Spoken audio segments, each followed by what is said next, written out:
7 o'clock, the meeting will come to order. I am Grace Lesperance, Cascade Township Supervisor. Clerk Slater, please call the roll. Trustee Nordhook. Here. Trustee McDonald. Here. Supervisor Lesperance. Here. Treasurer Pierce. Here. Trustee Kessel. Here. Trustee Shipley. Here. And Clerk Slater. Please rise if possible for the Pledge of Allegiance.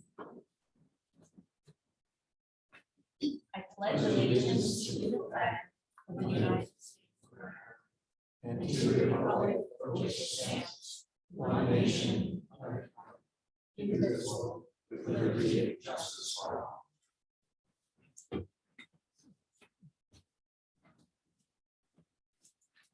there a motion or discussion to approve tonight's agenda?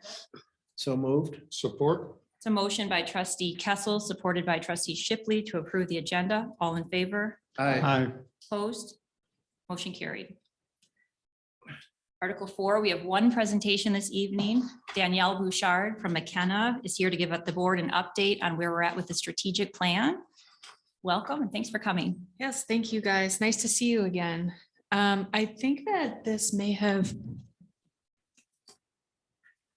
Just switch on it. Oh, there you go. Can you guys all see the presentation on your screens too? Okay. So essentially the purpose of this is to kind of give you guys an overview of the draft tasks and priorities that we've identified for the township strategic plan. As you guys well know, that this largely derives from a robust public engagement piece where we had mail-in surveys, we had online surveys, multiple focus groups and workshops with township entities, as well as open to all the public. And then, so after I go through this, we'll move into kind of like next steps and what's to come and what we have planned. So without further ado, oh, and then also keep in mind too, that this is more of a high level presentation, just kind of hitting the highlights of what we have identified in our draft tasks and priorities list. But you guys should have received the whole definitive list in your email probably about a week or so ago prior to this meeting. So if you have any questions, of course, feel free to chime in. If I'm going too fast, let me know. But I just, if you want to keep this free flowing and organic, we can feel free to do that. So as you guys know that each of our focus groups meetings that were open to the public, we kind of narrowed those down into our major themes of the strategic plan. So the first of which that we've called out is the parks and trails.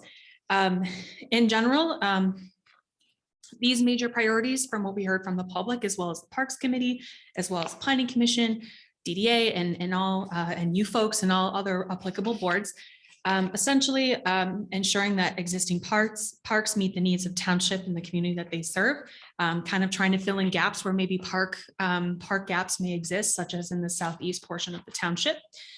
Create a central gathering place, working in conjunction with what the library is doing, with what the DDA is working on, creating new parks to service the community as it grows, refining the township's parks and recreation organization structure, and then ensuring sufficient resources such as staffing, financial, and organizational resources. That ensuring sufficient resources, you'll see come up time and time again throughout the course of this list, because it is important. And of course, if you guys as township board have that, jurisdiction and we'll be working through that. So for specific tasks, I pulled out a couple of the highlights for tasks related to those major priorities. First of which is completing and implementing that Parks and Rec master plan that you guys are well underway with working on right now. And of course, that also came with another community engagement piece, ensuring that sufficient financial resources in the budget for both routine maintenance and long-term maintenance of parks facilities and trails facilities. And then perhaps creating a subcommittee along with public input to determine that programming for the central gathering place. So that programming being, where's this located? What does that look like? What do we want there? What does the public want? What's feasible financially, and so forth. And of course, working in conjunction with the library's plans. And of course, that may or may not take the form of a subcommittee. So that's kind of the feedback that we're hoping to hear from you folks tonight. Further, we noted to present and implement the overall vision for the central gathering place and what that may look like. Developing a land acquisition template for new parks and or green spaces, which we are to understand that the township has already kind of started making moves on that piece of it. Implement the new pathways committee, which I think you folks have also been kind of aware of all of that pieces going on too. So that committee will be kind of in charge of routine maintenance and budgets and funding and prioritization and things like that of new pathways in the community. And then potentially hiring additional park staff to service our parks system as it grows. So this may look like a Parks and Rec director, somebody who heads the nature program, a conservationist to make sure that there aren't invasive species taking over and things like that. And then of course, maintenance staff as well. So moving into our second major theme of our draft tasks and priorities list is the land use and economic development side. So this is going to be a little bit more of your, planning and zoning and land use kind of elements here. First of which, populating boards and commissions with residents who represent the diversity of the township, making sure that we have representation from all areas of the township that sit on each and represent each of our boards and committees. Ensuring that zoning processes are clear and efficient to make sure that we're implementing our master plan goals since our master plan is relatively new, ensuring that administrative processes make sense, and then amending the zoning ordinance as it reflects the township's priorities that we have identified. So making sure that all of our documents and all of our plans are consistent with one another across the board, and they all kind of work in tandem to further our goals that our community has identified, and then of course what our boards and commissions have identified. For other priorities relating to land use and economic development, updating the master plan to well position the township toward the 2020s and 2030s. This may mean analyzing post-COVID impacts and shopping trends and dining trends and outdoor spaces and all of those things that are kind of emerging trends as we see popping up in the future. Assessing township's current infrastructure to support business friendliness. This may look like cell service, making sure that we're addressing any dead zone areas for Wi-Fi or cell service, infrastructure such as sidewalks or roads that connect people to and from their jobs into like commercial or industrial corridors and things like that.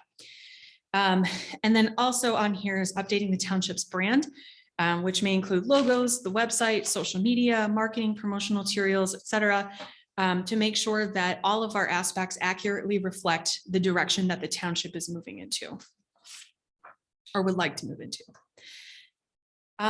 So for specific tasks related to these priorities, we're looking at training opportunities for planning commission and ZBA as they come up. The Michigan Association of Planning is really involved in that. Michigan State University, there are a lot of opportunities for things like that. We also identified that it would be advantageous for multiple township committees and boards to have joint meetings on the books for you guys to kind of meet and get on the same page, maybe a couple times a year, and make sure that we're being intentional about doing that in the future. So we don't have many silos or any silos of people kind of working towards separate goals, that we want to make sure that everyone's kind of on the same page at all times and updating each other what they're working on and what's going on. And then another is simplifying site plan approval requirements, making sure that we have clear planning director and zoning administrator roles, since your zoning administrator role is fairly new, making sure that those roles are clear and separate, and everyone kind of knows exactly what they're expected to do. And then another is taking a look at enforcement procedures and seeing where we can refine that area as needed. Further, we noted that it would be advantageous to conduct a lean zoning audit to remove regulations that don't advance township priorities. So essentially, this kind of looks like simplifying and trimming areas of the zoning ordinance that may be redundant or may not be applicable anymore, or outdated or contradictory, things like that. And then, of course, putting together zoning amendments that reflect key policy items such as architectural standards in the village area and 28th Street, landscaping requirements, encouraging mixed uses, high quality building and site design, site circulation, and things like that. And then further, we're looking at, perhaps it would be important to take a look at that utility service area boundary and see if that should be amended based on what we heard from our community on, where certain commercial and residential growth should be allocated. Implementing the upper and lower village area, as identified also through our focus groups and with our meetings with DDA.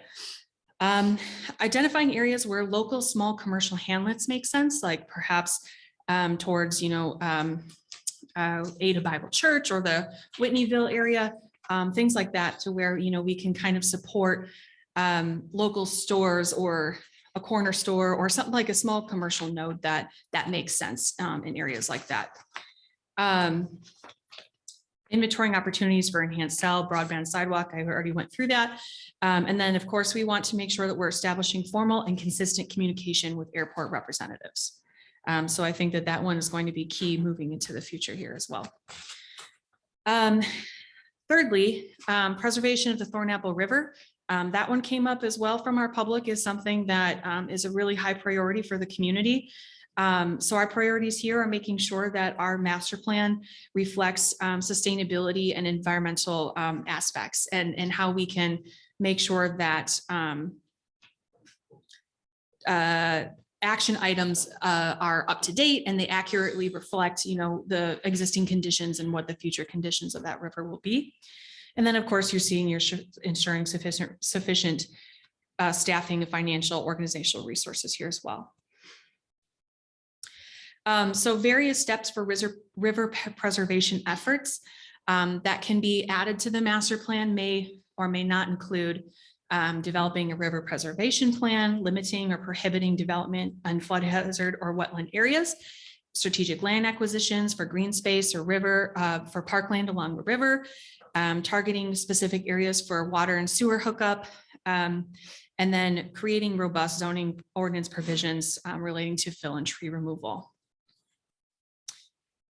So now moving into the transportation and safety side of things, and then keep in mind too that these tasks and priorities will also be working in conjunction with the road commission too, to make sure that these make sense and that they're applicable and logical and implementable.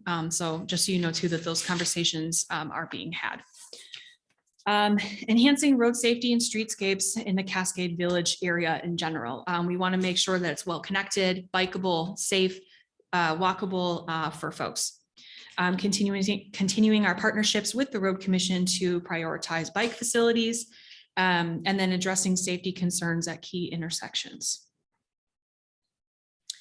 So a couple more priorities that we've identified in regards to transportation and safety. The first of which relates to the Rapid and potentially a private transportation company to replace Route 29 with something that's more flexible and innovative and meets the needs of our community better than what currently exists now. So I'm to understand that the DDA has had, is engaged in conversation about this, and this is something that will continue to evolve, as the strategic plan moves forward. And then, of course, ensuring sufficient resources again. So as far as specific tasks to implement those priorities, we're looking at, working with the Road Commission to determine any alternatives or options for applicable streetscape and safety aspects to implement our upper and lower village plan and vision. Taking a look at the Road Commission strategic improvement schedule to see where we can implement new bike infrastructure. So oftentimes if the Road Commission is maybe working on a road widening project, they'll oftentimes be flexible with communities and, okay, we'll add in a 4-foot paved shoulder for bikers along certain corridors. So there are opportunities that may exist there, working in conjunction with those folks. And then determining alternative public transportation partnership opportunities as the vision for that Route 29 kind of evolves further.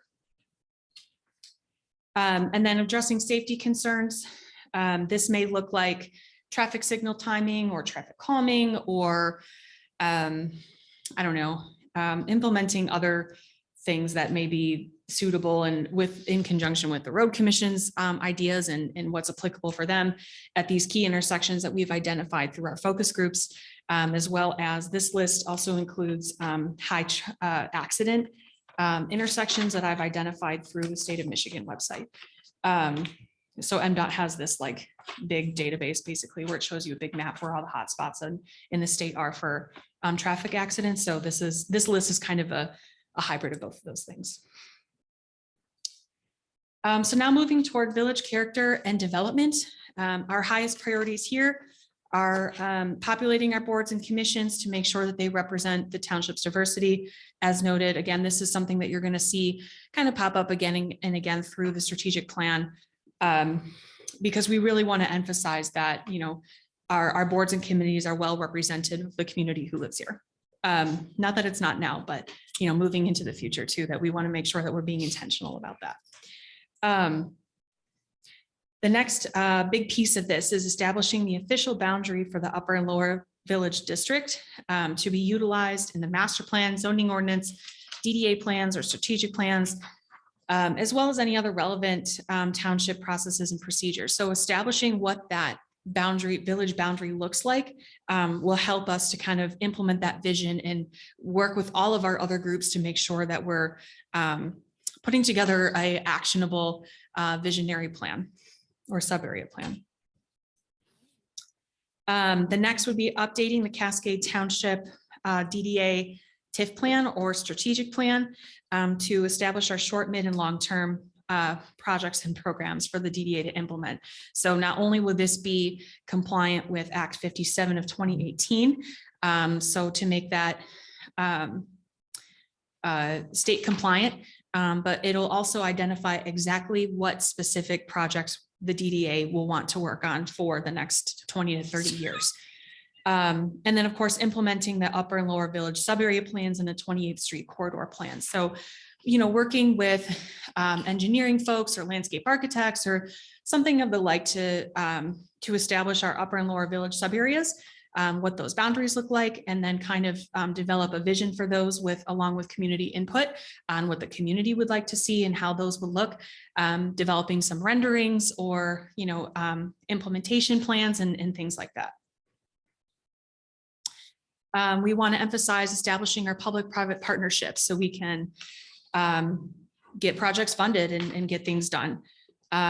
We want to enhance our local community spirit by, you know, implementing various events, business showcases, festivals, live music events, you know, things like that, you know, that elevate a sense of place in the community. And then, of course, you see your ensuring sufficient resources pop up again. So for our tasks that relate to those major priorities include, you know, identifying our specific projects for the DDA to accomplish for short, mid, and long term, like I've already briefly went over, developing our upper and lower sub-area plans, which I also briefly went over, a 28th Street corridor plan, which essentially will kind of function as an upper and lower village sub-area plan, more or less a more refined, finite version of a master plan for a specific designated area. And then partnering with business owners at Thorn Plaza for redevelopment opportunities. Danielle, can I ask you a question on that? Yeah. As professional planners, do you have tools or aware of different tools that could incentivize businesses for a public-private partnership?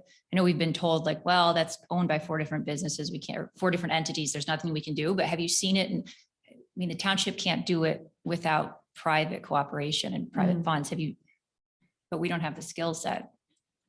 Yeah, I think Any so. thoughts or ideas? So I know that Chris, my colleague that you guys have met a couple of times, he has a lot of experience in that field as well. But speaking from my own personal experience, I think honestly, just getting folks pinned down and around the table to have a conversation of what their goals are, what their personal vision is for their business. And then reaching that consensus vision is going to be imperative moving forward. There has to be incentives though, right? They're not gonna. I mean, I think though that, so there are a lot of opportunities from a state and federal, if we're talking just like financially speaking, and especially if you have a DDA plan or a TIF plan that's kind of working alongside this, that there are like grant opportunities or economic development opportunities, RRC money, things like that, that can be funneled into kind of pursuing these partnerships and implementation. And then kind of making it so business owners are, that they greatly benefit from something like this. And I think that just even the economic development piece of it, where if we have an upper and lower village area established, or Thorn Apple Plaza redevelopment, that could only help their business in the future for more business opportunities and, you know, higher property tax values and things like that, that elevates the community as a whole. Once you kind of start getting that more commercial in there, more people shopping, more people feeling comfortable walking and biking and doing all and shopping in that area. Hope that helps answer your question. I know it's not easy. Chris had mentioned different ways, like the township could, and this isn't my area, but possibly purchase property and then sell it back to private, or or purchase it, lease it back, but you still want to capture that tax off that little bit for the DDA. Yep. So property acquisition is definitely a tool in the toolbox that can be used in that. And the DDA can almost act as like a landlord to some degree also, and that's another option too. So there are definitely a lot of economic development opportunities and partnership opportunities with private and state entities that can help implement these types of visions. But of course, you know, it takes time and easier said than done in a lot of ways to get all the players around the table, but it can be done. And I think that, you know, as long as we are clear and transparent about what those incentives are, then developer or business owners, I think, would be likely to sit at the table to listen.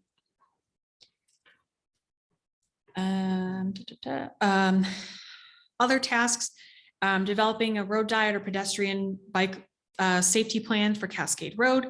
Of course, in conjunction with the road commission on what makes sense from their perspective, developing a schedule of event and festival ideas, holiday events or live music, art fairs, things like that. And then of course, assessing and allocating adequate resources to our township entities to make sure that we can ensure adequate implementation of these projects. So lastly, for next steps after all of this, we will revise our draft tasks and priority list based on the feedback that we received from you folks tonight. The next phase after that is to advertise survey number 2. So our survey number 2 is essentially looking like validating what we heard from the community. So it's basically a list where we say, this is what we heard from you. Let us know if that's correct. And the community will tell us, you know, yes or no, and they'll associate different priorities based on what they think is most important to them. So we're hoping to have that open about mid-June to early July.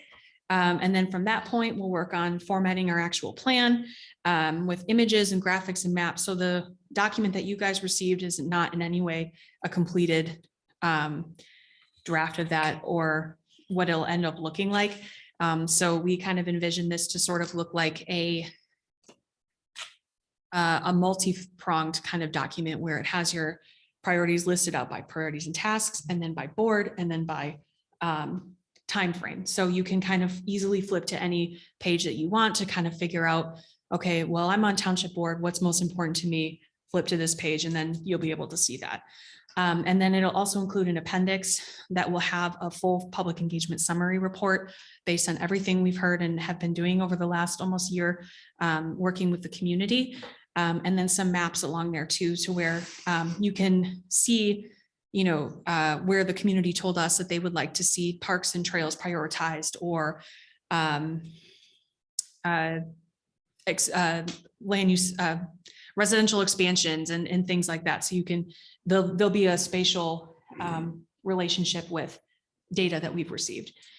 And then from that point, revisions to the plan is needed based on what all you folks think, and then moving forward with the adoption process. I've included my email address on here because I know I just threw a lot at you and you had a 20-page document to mow over. So if there's something that I didn't go over or something that you need to stew on and come back to me about, you're more than welcome to. How Yeah. are we doing as far as your initial quote for the strategic plan? Are you going to be able to do the steps that you just talked about that haven't been completed yet, still within the budget? Or? Yep. So these remaining steps that we have here are already within our contract that we already have authorized with the township.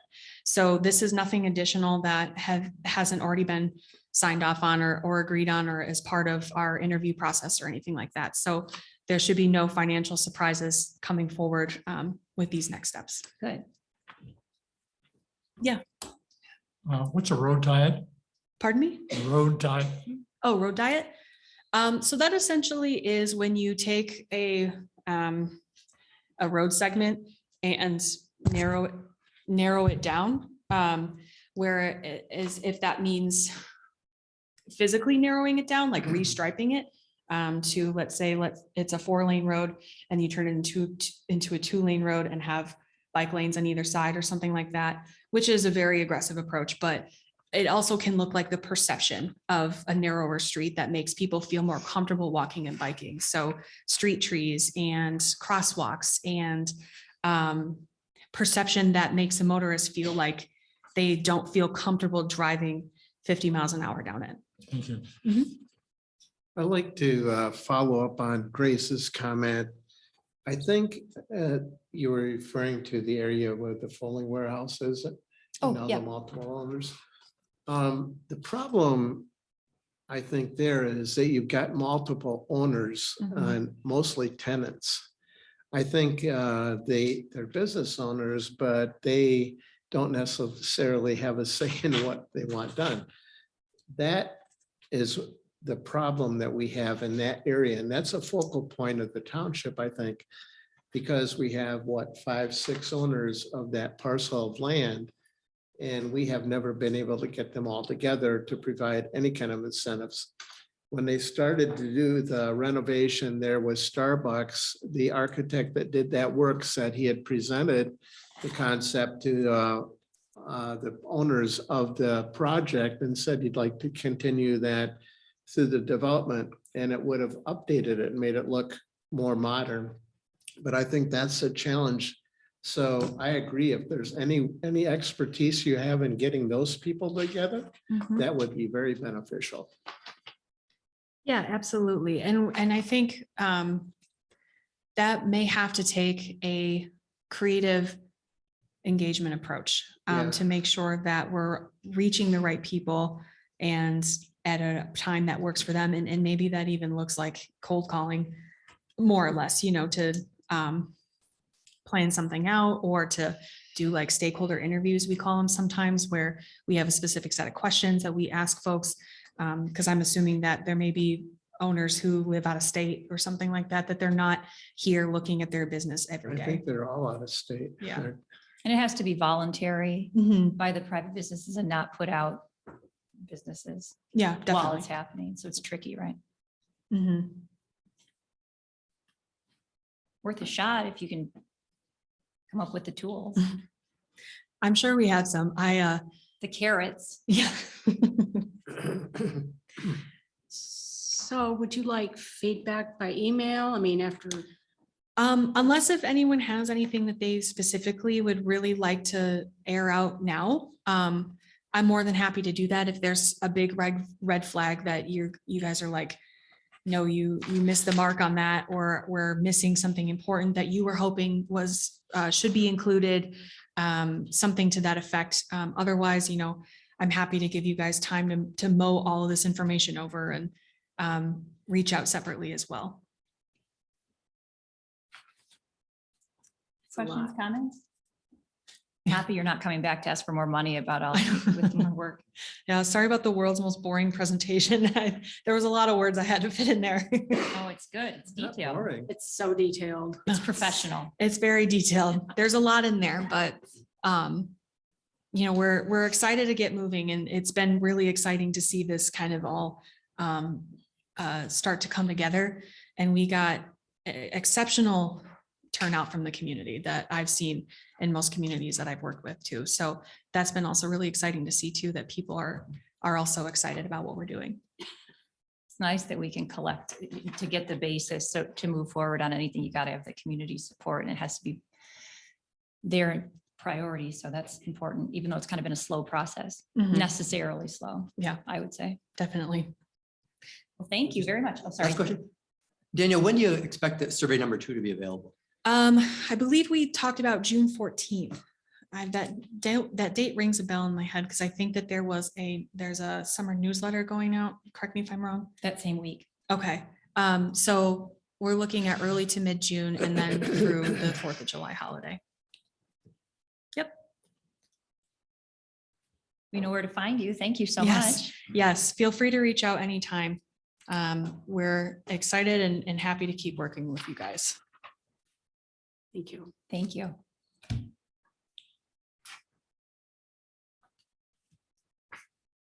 Next up is public comments.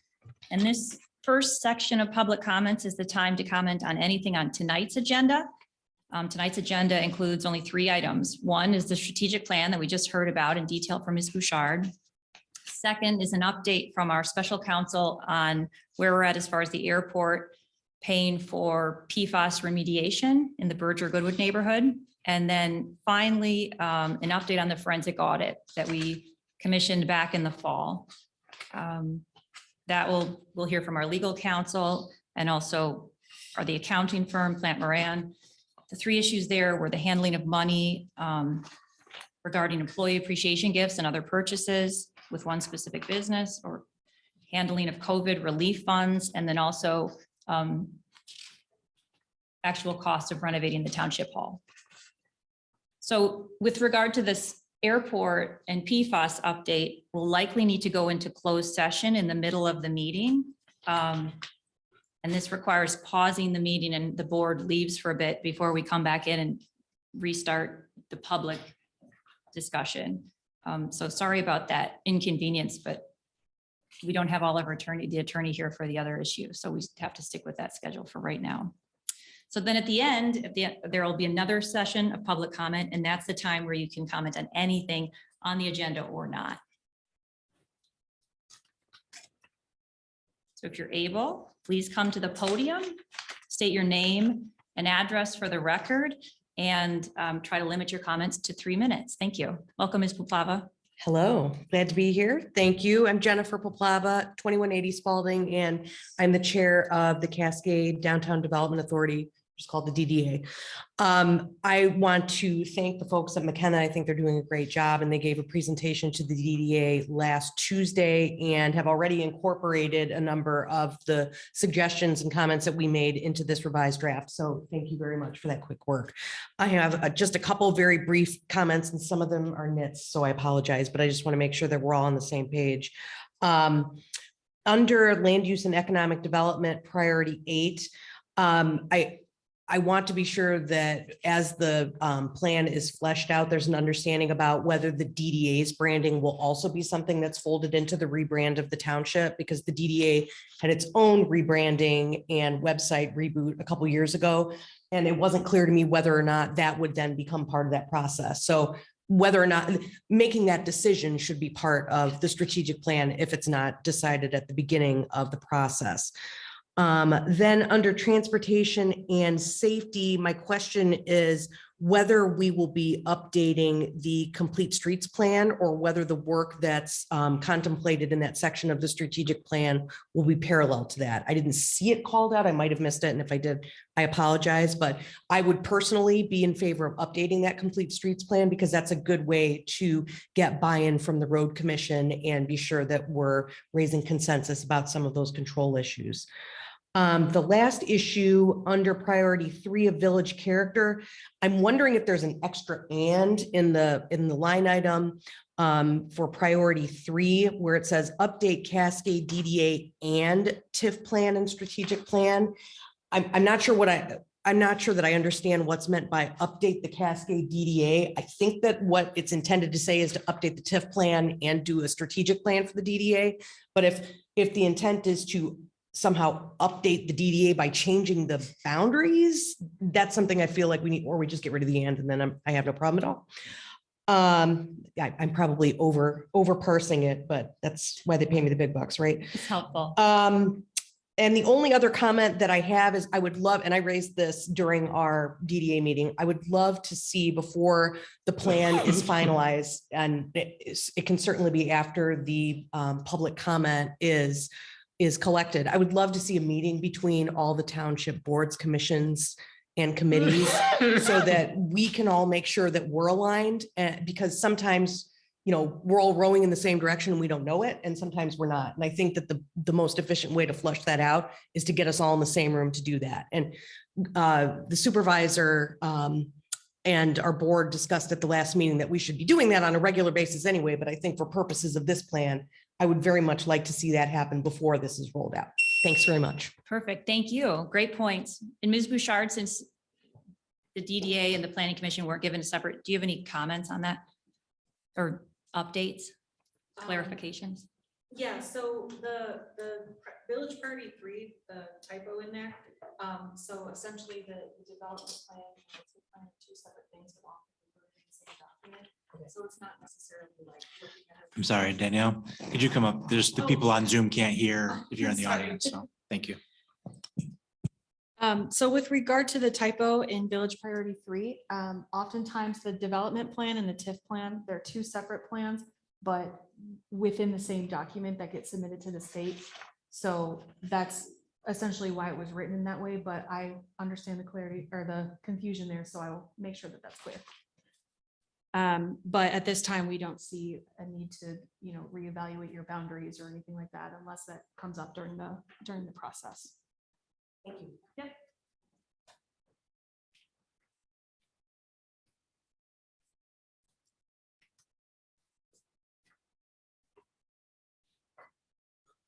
Welcome, Mr. Merlin. Good evening. I would have actually been very interested in the strategic plan if I felt it had a chance of actual implementation. But in light of the current management structure and accountability mechanisms here at Cascade, whether you meet all together or separately, it will gather dust. I hope I am wrong on that and some changes can be made, but so be it. What I really wanted to comment tonight on is the forensic audit. And the forensic audit was commissioned on September 22nd, 2021, with 4 really quite narrow issues. Why is it taking so long? And why hasn't the public seen or heard anything? If I didn't know better, I would think it might either be first, an attempt to delay it to make people forget about it. No luck there, at least while I'm still around. And second, to try not to violate what seemed to at least 4 of you to be the 2 basic rules of Cascade governance. 1, don't embarrass the old guard who overpromise and underdeliver and who often vote in a manner contrary to both public transparency and public interest and the public interest. Or second, don't vote in a way that risks your sacred legacy here, at least again to the 4 of you. Some of the rest of us, looking carefully at the record underneath, can smell the stench, but the 4 of you seem very wedded to your legacy. And you try to frame the information in a way that leads to that result. I noticed tonight you put this at the end of the meeting, potentially after a closed hearing, perhaps in hope of many people leaving. I hope they don't. And you don't have any materials on the website at all to see, even 9 months after you commissioned a forensic audit on 4 pretty narrow issues. There's only one matter on that list that could potentially cause some illegal acts with real consequences, and that is the CARES Act money. And Mr. Pierce, wouldn't it be sweet justice if Keely Shea was actually right? So we shall find out hopefully a bit about that when I hear what has to be said tonight. I want to bring back to mind in closing, and I do have 25 seconds actually, why the forensic auditor was hired in the first place. It was to bring transparency to the citizens of Cascade. Viewing that as a far more important task than even a few $1,000s of potential risk exposure or fees for a forensic audit. I'm looking forward to hearing what has to be said about the town hall, as well as the CARES Act. And we'll reserve a whole set of comments for afterwards. Thank you.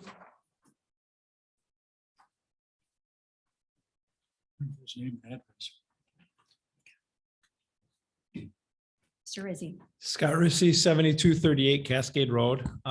Under land use and economic development, I think it was page 4, task 1-2.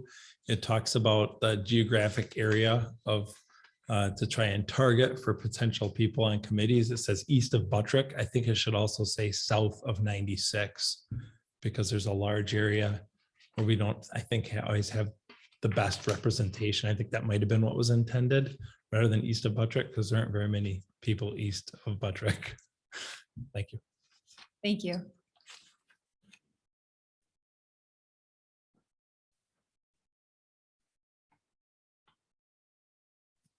Any other comments in person or virtually? Okay. That will end this portion of the public comment.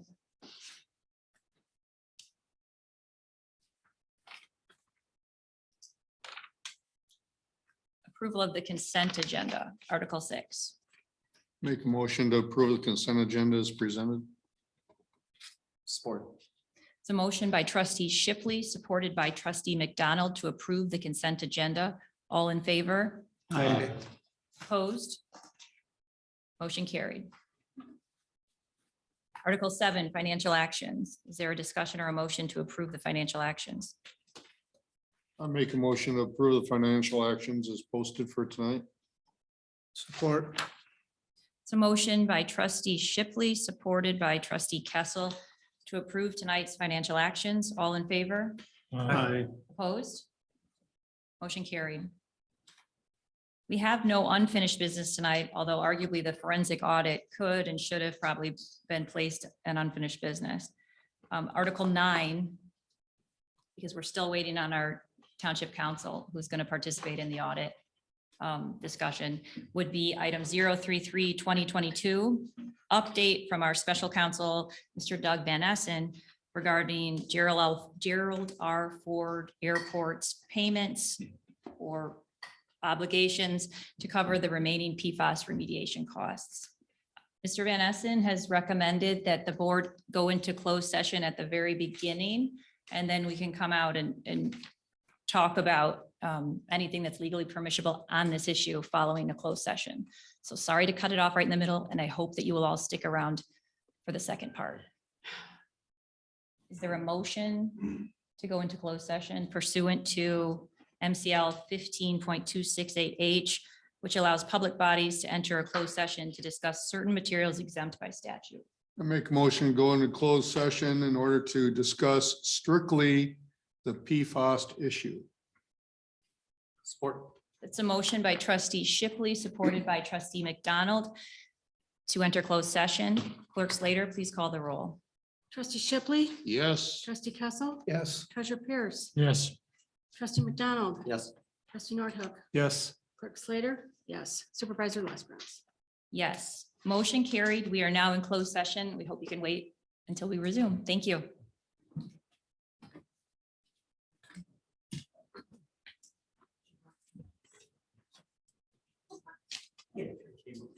I'm kidding.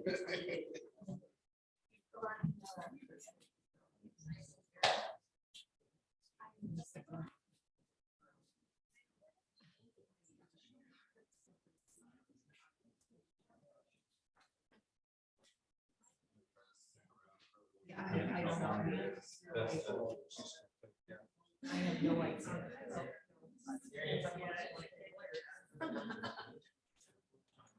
Yes.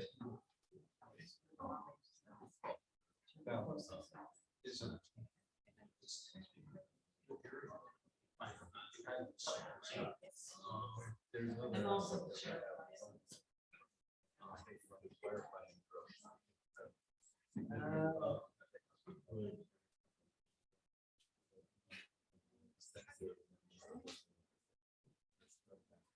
Does.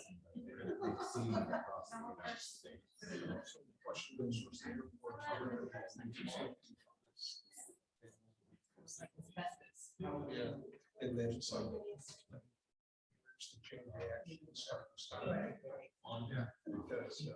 Now. Is everybody in the free water? I don't know. I haven't.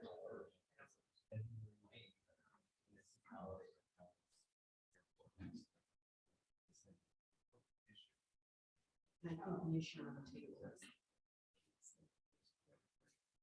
responsible for paying for remediation. Yes. Yeah, I just read what's saying. Somewhere.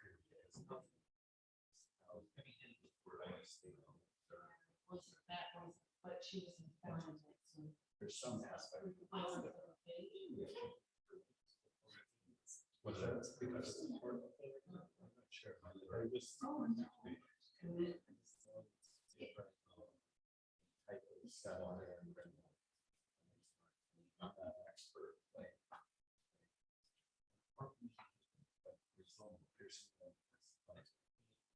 We organized a couple of years ago.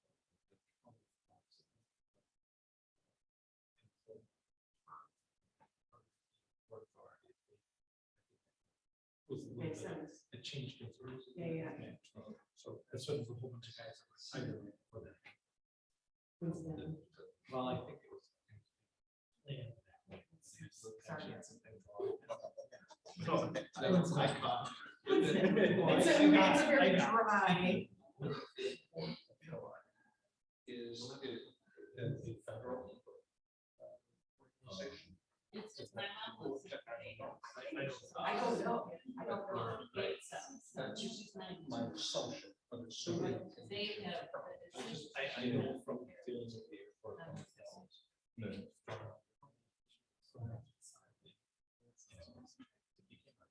Very clear. Right away, there's not much.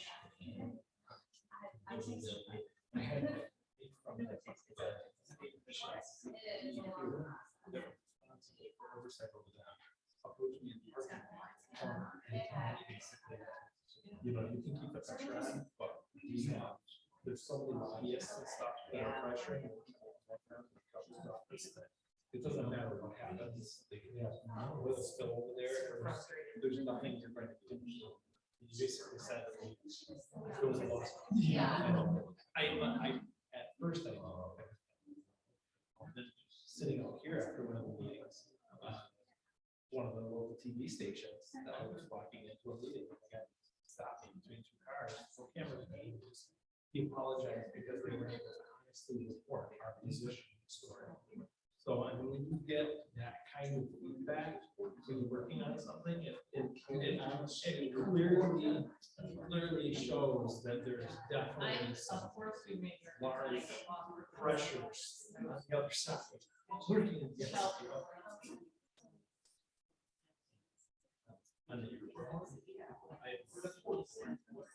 I have no idea. So they have a lot, I know they have a lot of power. In the, what is it? They have just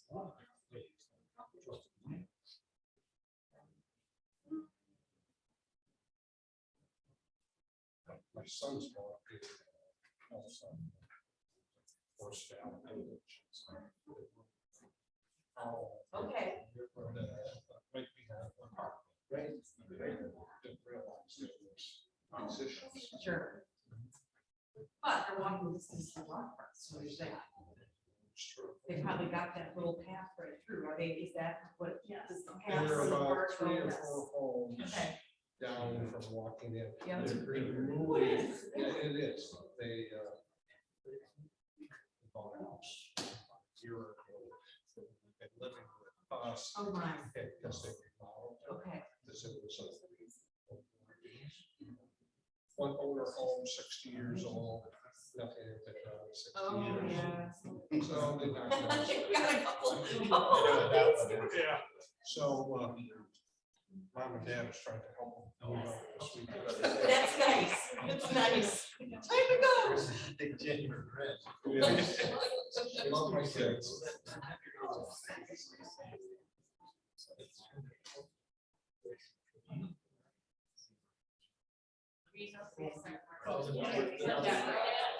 My mom was on the phone with the garage. My friend Yeah.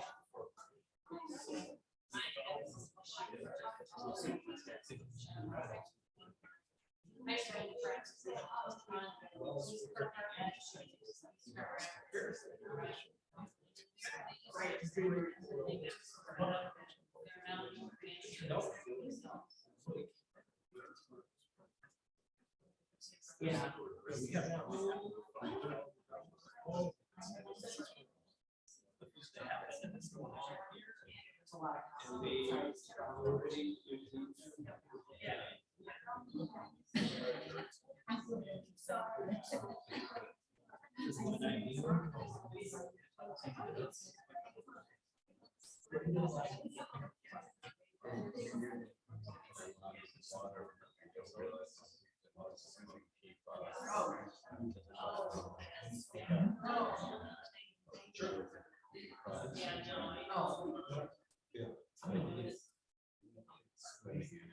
So I grew up in between here in Chicago.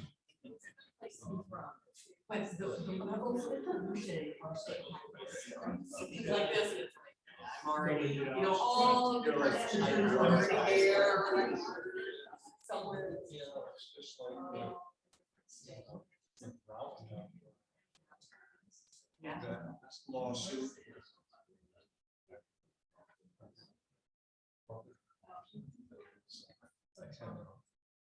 Farm services in America.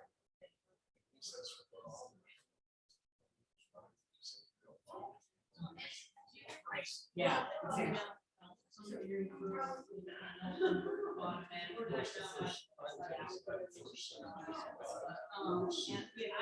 The gentleman admitted that he was using it every day to take right back up.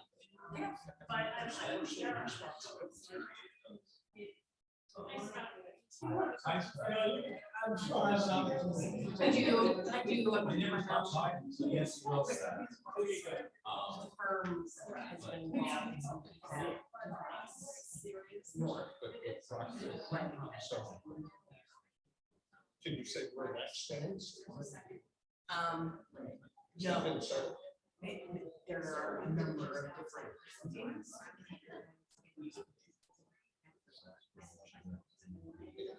It's a never. Yeah, I mean, it'll, I think eventually end, but it's not to anyone's satisfaction, you know, although that's a sign of a good settlement. If you reach it. I gotta believe it.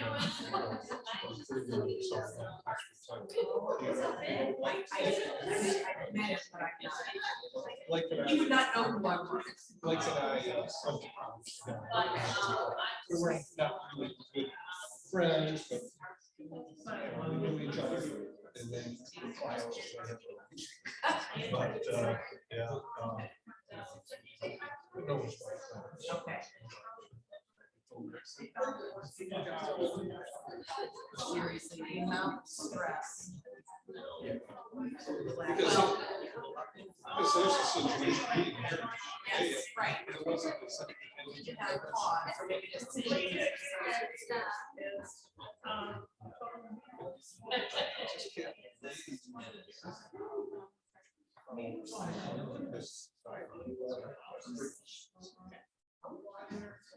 Well, I mean.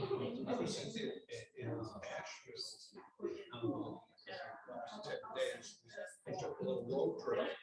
And one time. I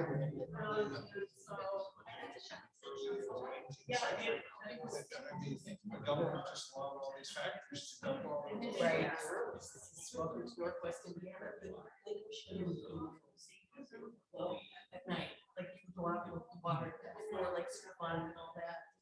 They would have, they would go to the beach, because there were beaches, and they would have signs. That don't go in the water today. You know, this is, what I can't remember what they were called.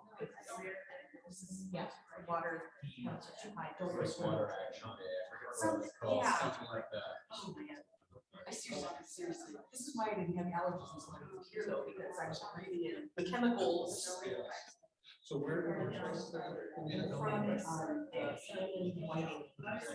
when you're driving, you take the skyway. Yeah. So the casino, right there. Right there. Yeah. Like walking this. Lower to middle. Lower to middle.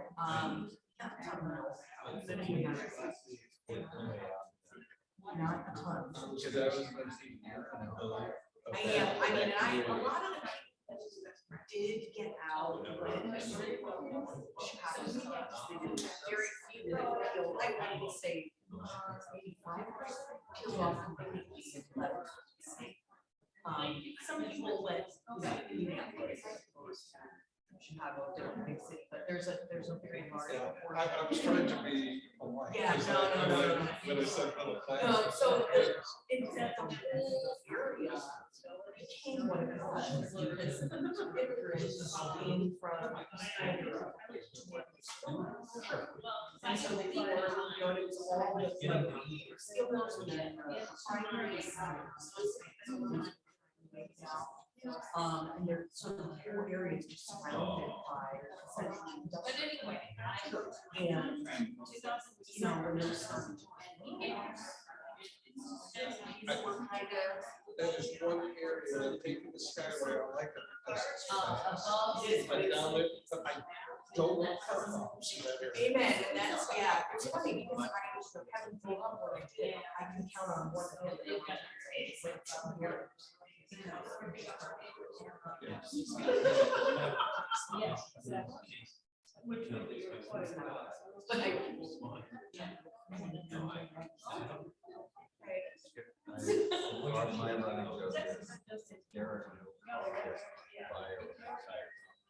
Yeah, that is.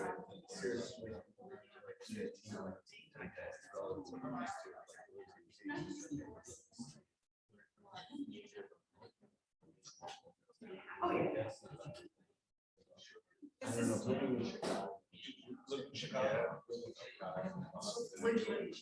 So it was during that part of the life. Because I where you got to remain. So like everybody was selling rum, like kicked you out. Oh, no. So I lived in Southport, Ripley.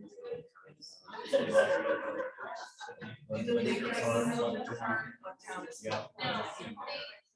My brother lived in Ukraine.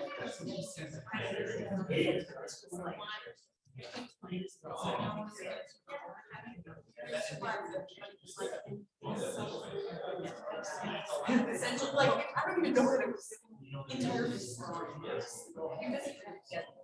Had a couch and you can all the way from the floor. Like, all the ceilings are low. We're all just kind of. Place to live. It was. Right. So. Oh, now, he is in basically sales and lives in Elmhurst and where you live. Yeah. He had quite an upward.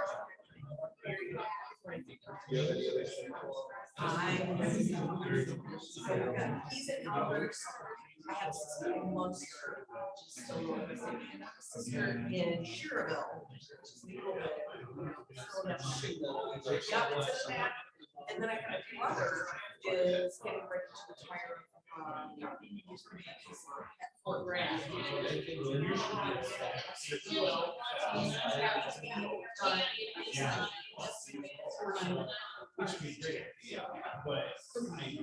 So it's not as if it's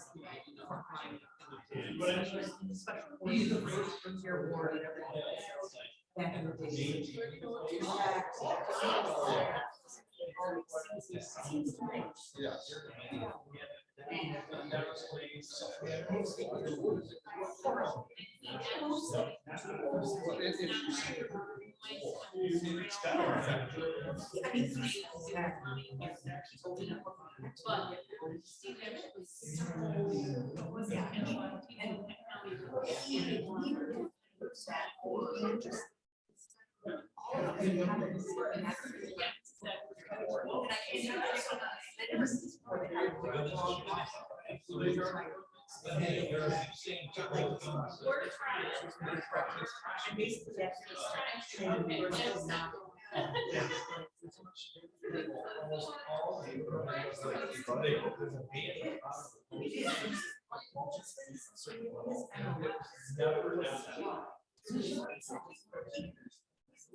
Industry, you know.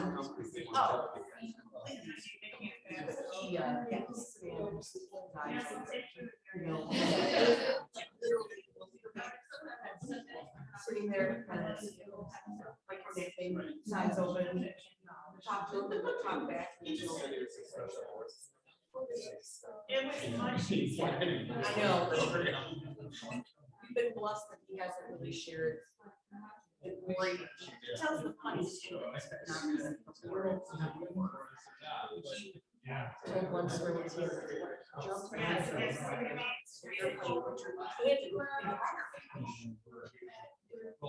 It feels strange, man. Like, I've never seen this.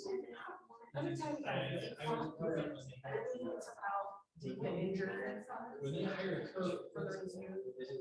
Yeah, they're.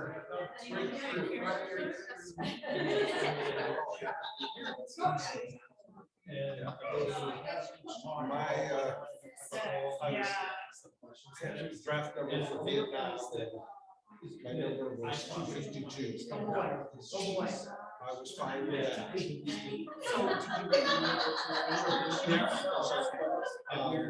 It was the last year of the draft. And they were expecting to keep those positions. I could do.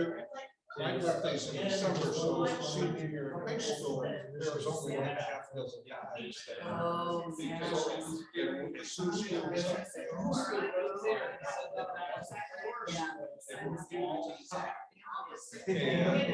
that's the only way to do that. When I say hi, right? Oh, okay. No, we were not. That might have been awkward. And the funny thing is, when I came home, you know, I was smiling ear to ear. Because I could he just like that. And my mom was crying. I said, no, it's yeah, she thought it was 8 or something.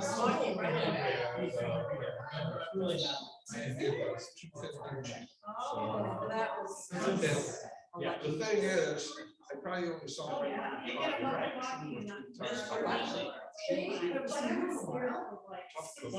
My mom was the opposite. She was great. She's just. Even still. Hold on.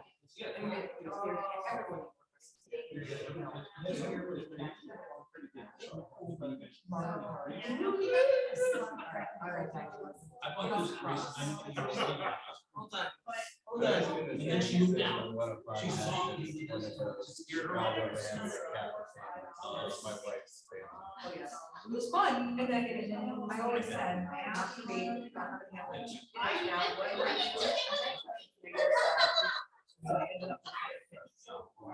Right. Such a different show. It is definitely indeed. We have 5 kids. Well, 4 kids. My wife still asked me to prepare.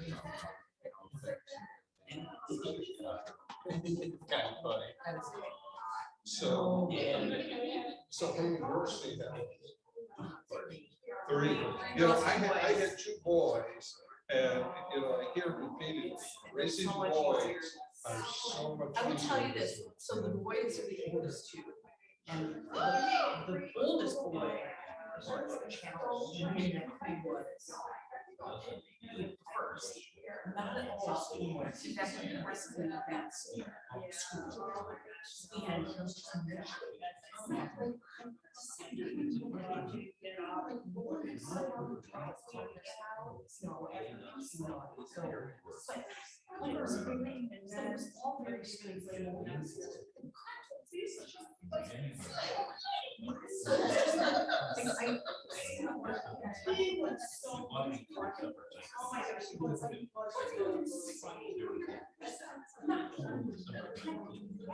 Oh, yeah, I love it. yeah, oh, blah, blah, because that you're close. Yeah, right.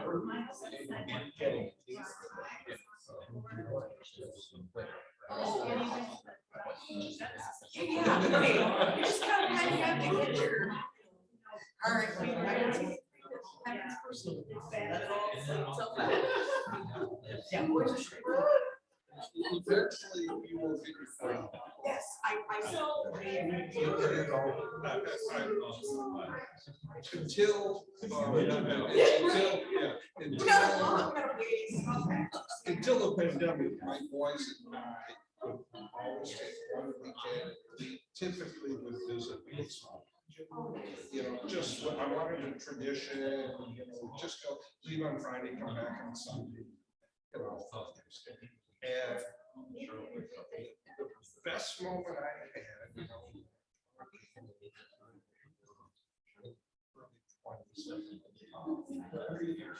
they said to me, Dad, I want you to know.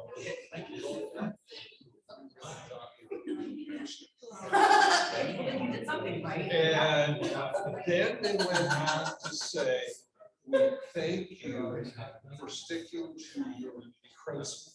Yeah, well. Was that the first time I saw you cry? The only time. I tell you, that, you know, they probably still think I'm the best. It's a loving, you know, it's more of a loving. Yes, yes. Say it. So going back to your draft card. Yeah.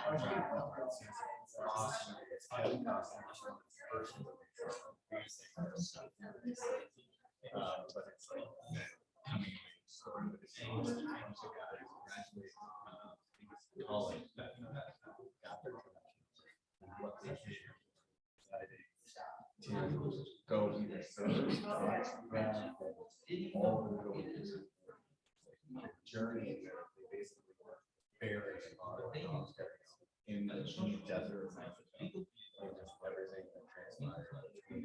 They wanted. I think it was to uncover the very long. It's like a time capsule to celebrate the moment of graduation. But it's still like. I've never even heard of that. No, It's a gem. Same thing. Yep. I would say I watched it tonight, but only one comes out tonight. So I don't know. It comes out tonight. Moon Knight. Yes. That was I thought really well done because it was so different. It was very different. I wanted to like it, but I actually like it. My husband actually hated it, but I love the concept and the direction that it ended up. You know, I wanted more of that. So yeah. Look at that. What do you think? I'm not sure. Yeah. Started looking for years. It's actually very good. I very much enjoyed the last couple of episodes. Yeah, the first two I was very lost. I felt. Yeah, no. I need to watch it again to get it. But it was so different that it was that's what made it. Obi-Wan. I feel true to. You know, Star Star Wars. Director on it that is pretty close to the. You know, I don't even know. I think he was one that. Does that make a big difference? I love the inside, all of that. Yeah, we were big, so we had to try to.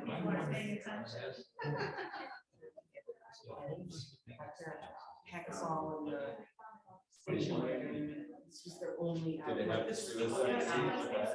Oh, yeah. Well, the upgraded version, yes, the first station wagon we had was just a flat. And so two kids would just roll around back there. It's like, you know, no seatbelts, just like, you're small enough. Hang on. So when you sit on the top of the car, watch the movie. We would. It was great fun, and so I saw Star Wars. Sure. You know, cheap. Yeah. Oh, yeah. So I we took the kids to see each of the newer sequels and opening it, the Remodeling tradition. That's cool. Yeah, not quite the same as the drive, but Uniform. still fun. I was more of an Indiana Jones fan. I like that too. Phenomenal. Just Harrison Ford fan.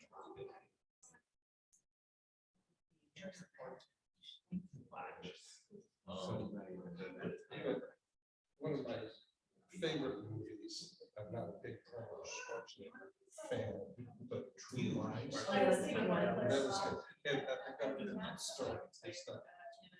For some reason, my wife and I have a tradition. We have a cottage. We would watch the movie.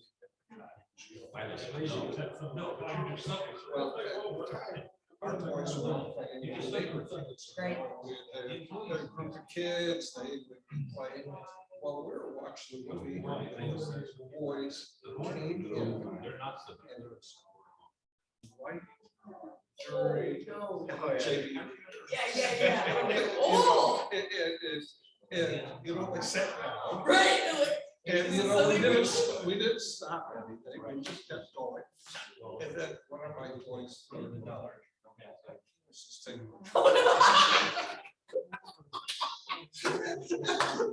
And we didn't have any reaction. Afterwards, I go, yes. Good moment. That kind of stuff. And he was probably only 6 or 7 years old, you know. So amazing. Parent card, like, if a kid falls really hard, you don't react, it's like nothing happens. Yeah, right. Or you go, You're yeah. like, no reaction to like, no reaction to what's going on. I love it. Oh, man. That's tremendous. Oh, God. See, that's, it's funny. That's one of the things that I like best about Facebook is to like log all the crazy stuff that kids say. I don't know. Yeah, but I mean, like, I just want to say that.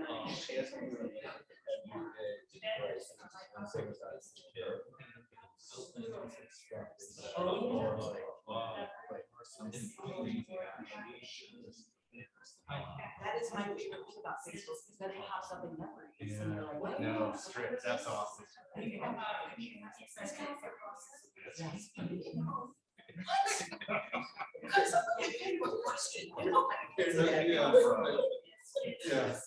You're too young to probably remember. Kids will say, you know, time. Yes. Well, it's Barbie's tried, I think, but it's not been the same. It hasn't. Yeah, not the same. Yeah, I had to stop with the Facebook stuff because now that the kids have access to social media. Well, and some of the. Apparently, I posted enough funny stuff. I was getting kids who get approached by parents. Hey, you know, so you're the badger, and that was pretty funny what you did. You know, and say, oh, man, I didn't say this stuff, so now I have to clear everything, which is a very correct way. I'm happy that. I'm not on Facebook. Yeah, you're really not missing anything. But you know, from an outsider looking in, you see all the people. Yeah. Just how much.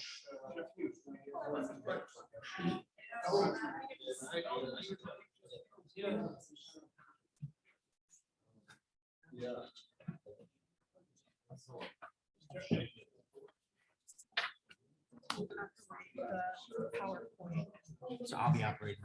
Oh, you will. Yeah, you gotta give me the finger. when you Oh, do is that what happens? We have to, Okay. we have to have a roll call to read.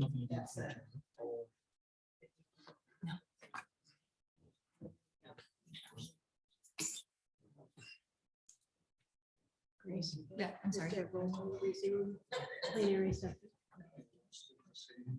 It's not wrong. Yeah, we still have quite a crowd out there, Mr. Swayze. Jim's- Jim's.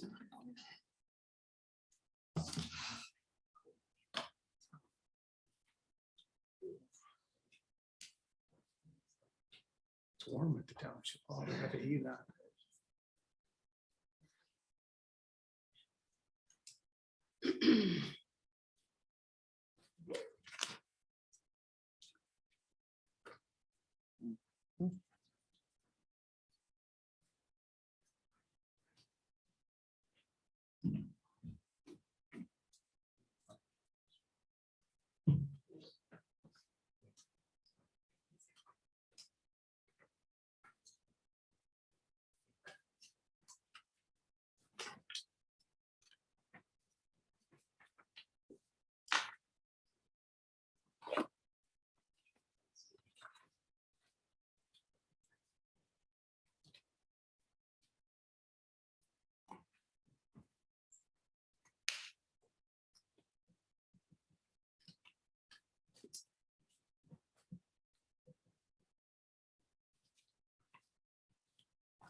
Is there a motion? Motion made to go back into session. Support. It's a motion by trustee Shipley, supported by trustee McDonald to return to public session. All in, clerk Slater, please call the roll. Trustee Nordhook, Yes. trustee McDonald. Yes. Treasurer Pierce, Yes. trustee Kessel. Yes. Trustee Shipley. Yes, Clerk Slater, yes. Supervisor Lesbrunz. Yes, we are motion carried. We are now back in public session. Attorney Van Essen? Yes, thank you, board and members of the public. I want to give a brief update on the PFAS controversy. In a normal situation like this, the PRP, and that's a fancy acronym for the polluter, the person responsible for the pollution, commits to provide all of the remedies in remediating the pollution before those remedial actions are taken. In this type of situation, that really includes kind of two broad areas. One would be cleanup of the environment, which can be very complicated, time consuming, and require a long time interaction between, in this case, Eagle or EPA and the polluter, as well as the provision of municipal water to neighbors affected adversely by the contamination. As I said, normally, both of those are buttoned up before you start the project. Here, the good news, given the concern we all have for safe drinking water in Cascade Charter Township, is that prior to the PRP making its commitments, we're starting the project.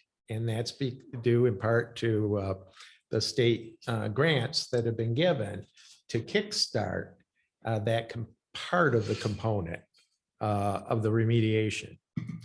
And so that's wonderful. Those Grand Rapids is working hard, designing, and is going to implement phase one. Phase two will occur next year. The only negative of starting the project before you have the commitment is that it may induce the principal responsible party to slow down their commitment. In this case, hoping more grants will appear and their necessity of funding the remaining costs will go down. Or they may be negotiating particular environmental provisions, holding the municipal water component hostage in those negotiations. Cascade has been patient for a year now, while the state and the airport have been negotiating both the airport's commitment to the water project and its environmental response activities. Now that we've begun the actual project, it's time for the airport to make a commitment to the ratepayers of the entire Cascade system who will otherwise bear the burden of the non-grant costs of this project. It's time for the airport to make its commitment. This is the simple part of its response activities. There's no dispute about the level of the contamination, where it is, and what's necessary to fix it. So we don't have that component to it. It knows by now whether it's responsible or not. State has said they are, we've said they are, hydrogeological experts have said they are. And therefore, if they're going to resist their obvious obligation here, we might as well know that now and find that out, and we can pursue it in a court of law if we have to. Hopefully that won't be necessary. So I've outlined a plan that will enable the airport to, in my opinion, accept responsibility, or not, we'll have to move forward with resolving the issue. I've described that plan in detail. We don't need to get into it, other than I'm looking for a motion from you to authorize me to implement that plan, so that hopefully I can bring back sometime in the next couple months a resolution of this, so our taxpayers and residents who use the water system can know that we've got a commitment to the scope, the quality of the remediation, and as importantly, the financial costs that won't be provided for by grants now or in the future. So with that, I hope I can get a motion from someone to authorize me to undertake the plan as I've described.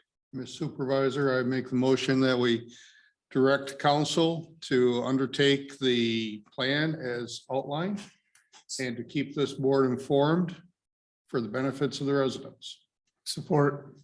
It's a motion by trustee Shipley, supported by trustee Nordhook, to authorize legal counsel to move forward as discussed in closed session and summarized here in public. Clerk Slater, please call the roll. Trustee Shipley. Yes. Trustee Kessel. Yes. Treasurer Pierce. Yes. Trustee McDonald. Yes. Trustee Nordhook. Yes. Clerk Slater. Yes. Supervisor Lesbrunz. Yes.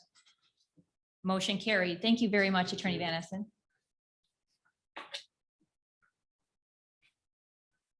Next item 034-2022. Update on forensic audit from Plant Moran and also Foster Swift, our township legal counsel. Thank you for your thorough review on certain aspects of the financial business of the township.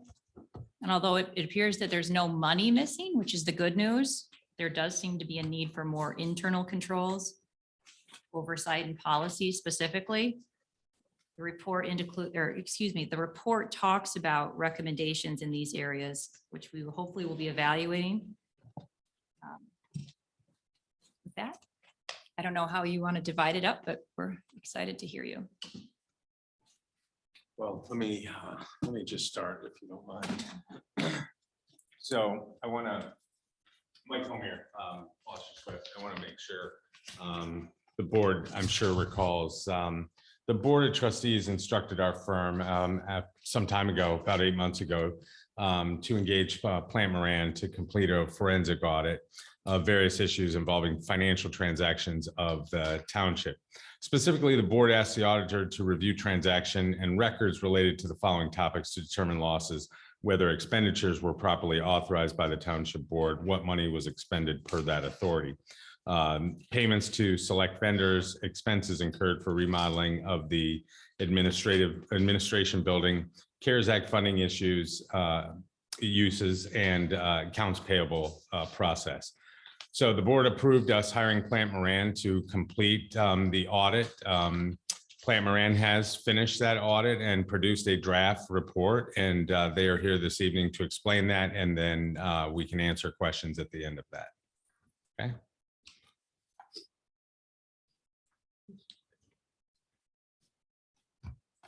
Thank you. Just to reintroduce myself, again, I am Michelle McHale. We met last fall. I lead the forensic accounting practice for Plant Moran, have been there for over 25 years. With me tonight is Amanda Fletcher, a senior manager on the forensic team, who was instrumental in this engagement and was what we call in the trenches many times on the tasks at hand. What we're doing tonight is providing you and the public a presentation just to provide digestible pieces of the report. It's 17 pages plus attachments. We thought this typically does help everyone better understand the scope of work and the results of that work. Thank you. So we'll go through quickly the scope of the engagement because I know we are last. Our process, the findings, and certainly then the summary of what we found. I do want to note that we were hired back in the fall, and there has not been any conspiracy or lag to provide these results to you all. There has been scheduling issues, certainly a part of my calendar, as well as some additional follow-up based upon the findings that we had.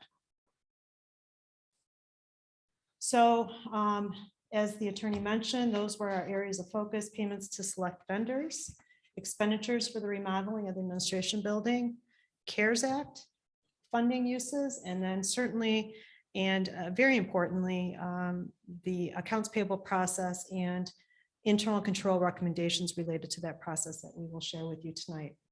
Our scope period for testing was 2014 through 2021.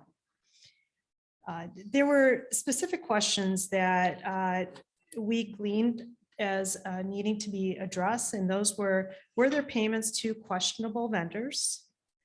And were there questionable payments to legitimate vendors? So that is part of our testing that we did. Were expenditures for the remodeling of the administration building approved and properly recorded? We'll talk about how the analysis we did there. Did the township properly account and support the CARES Act funding it received? And then, of course, the recommendations to improve the accounts payable process. So I won't go into great detail of all of the items that we did, but we extracted accounting data. We looked at documentation. We interviewed key Cascade staff so that we better understood the processes and transactions. We selected transactions and looked at the detailed documentation for those. And certainly the list goes on. Given that we're last, I'm going to try and cut to the chase here, if you don't mind. We performed 14 data tests, and those will be described by Amanda shortly. So here we are, and we have provided a draft report, and it's important to note that we typically provide a draft report in our public sector engagements because that allows any questions and comments based upon the report. We feel it's complete, but there may be some items that need to be memorialized within the report. So that's why we leave it at draft. And then subsequent to the meeting, if there are no changes, we just finalize it and move on. So hopefully that explains why we're providing a draft.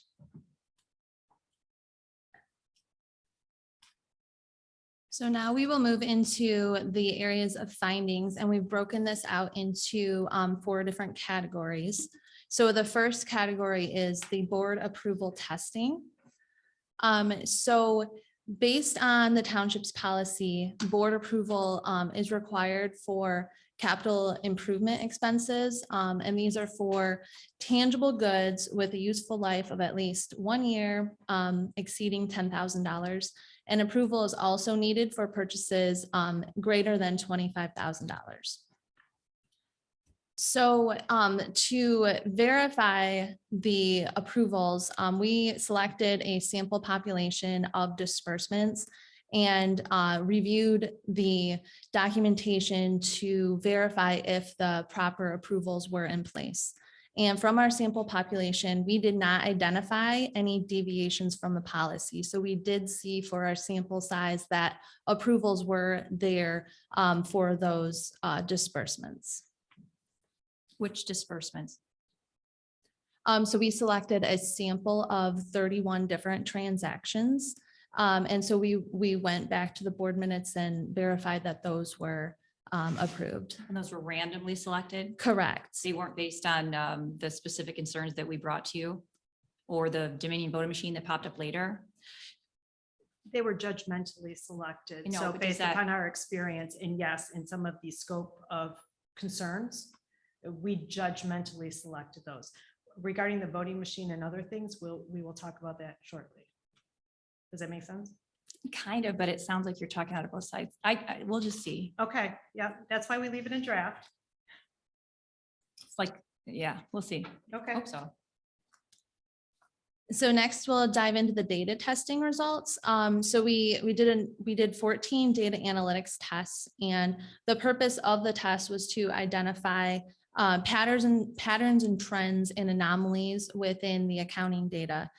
So we extracted the accounting data from the township software, specifically looking at check register, vendor master file, employee master file, really focusing on tests relating to disbursements in the accounts payable process.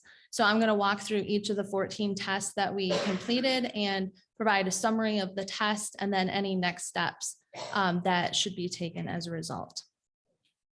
So the first test is missing vendor information. So these are vendors within the master data file that are missing a piece of information. So missing a street address or a city within the address field.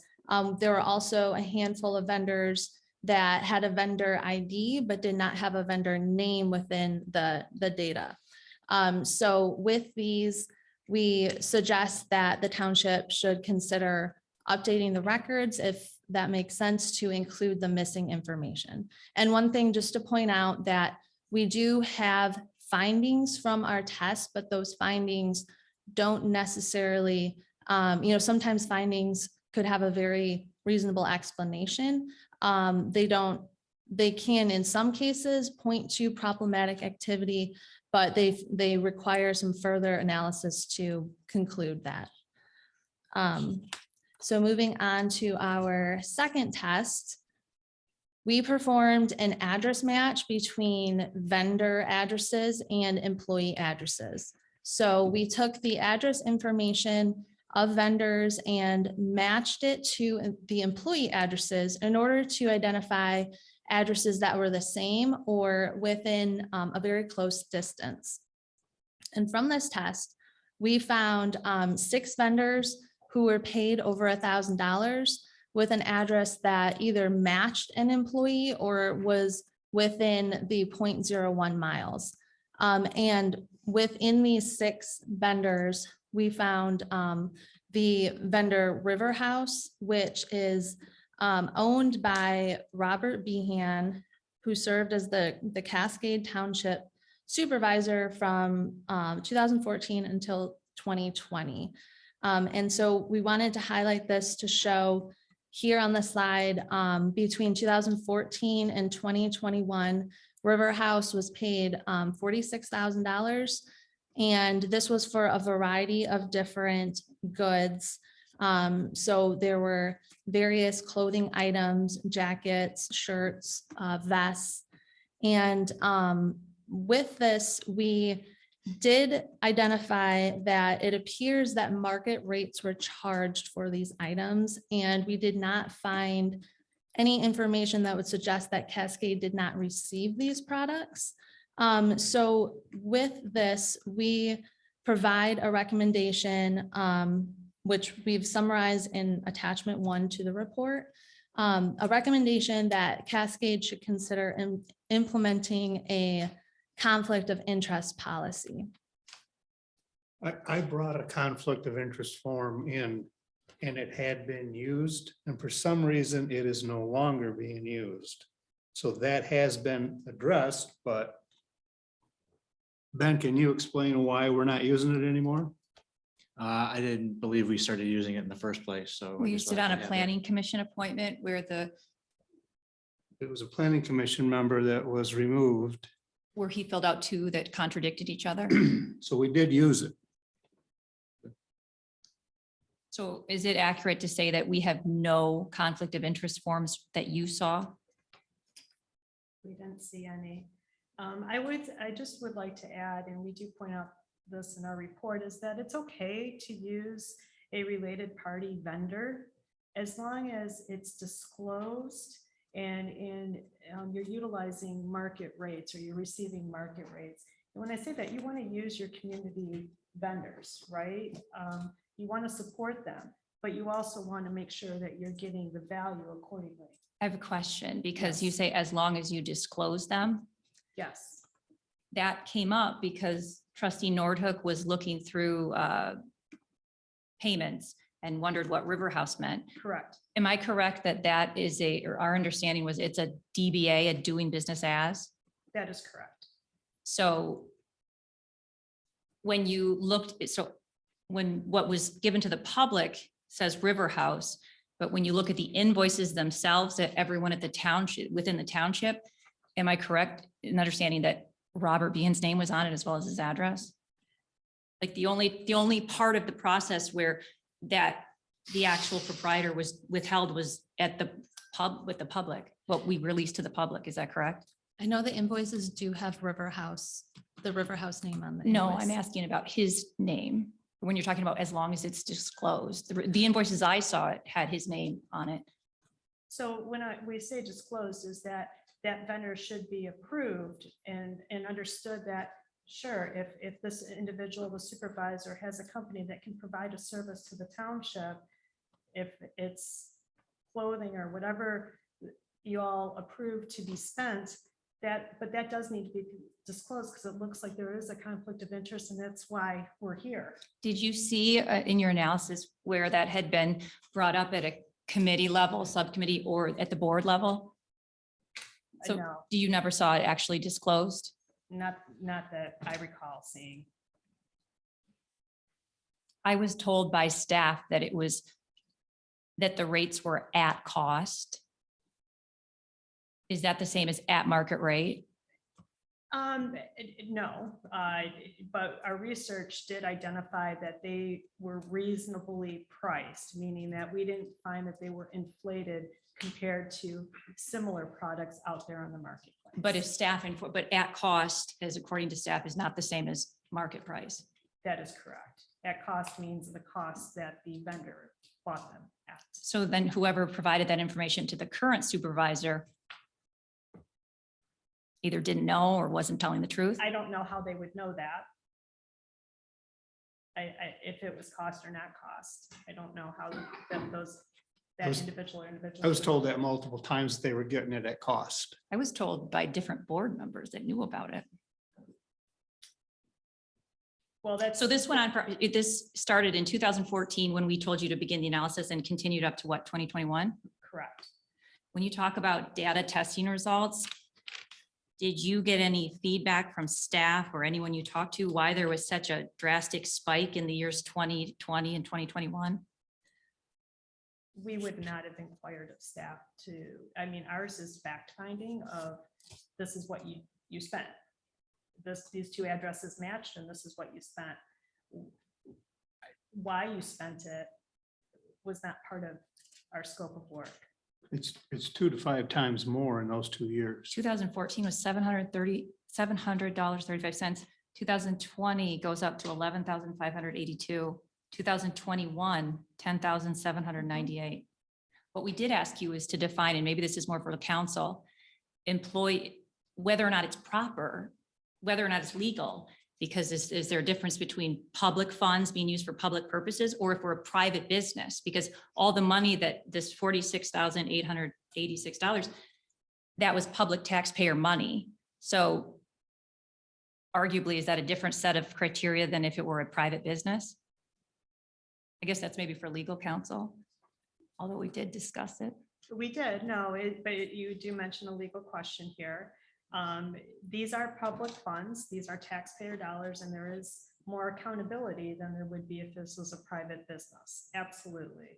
Y'all are put into place to ensure that the best interests of the township are taken into account. I am a Cascade resident myself, so I am looking to you all as well. I guess were those legal expenditures, Attorney Homier?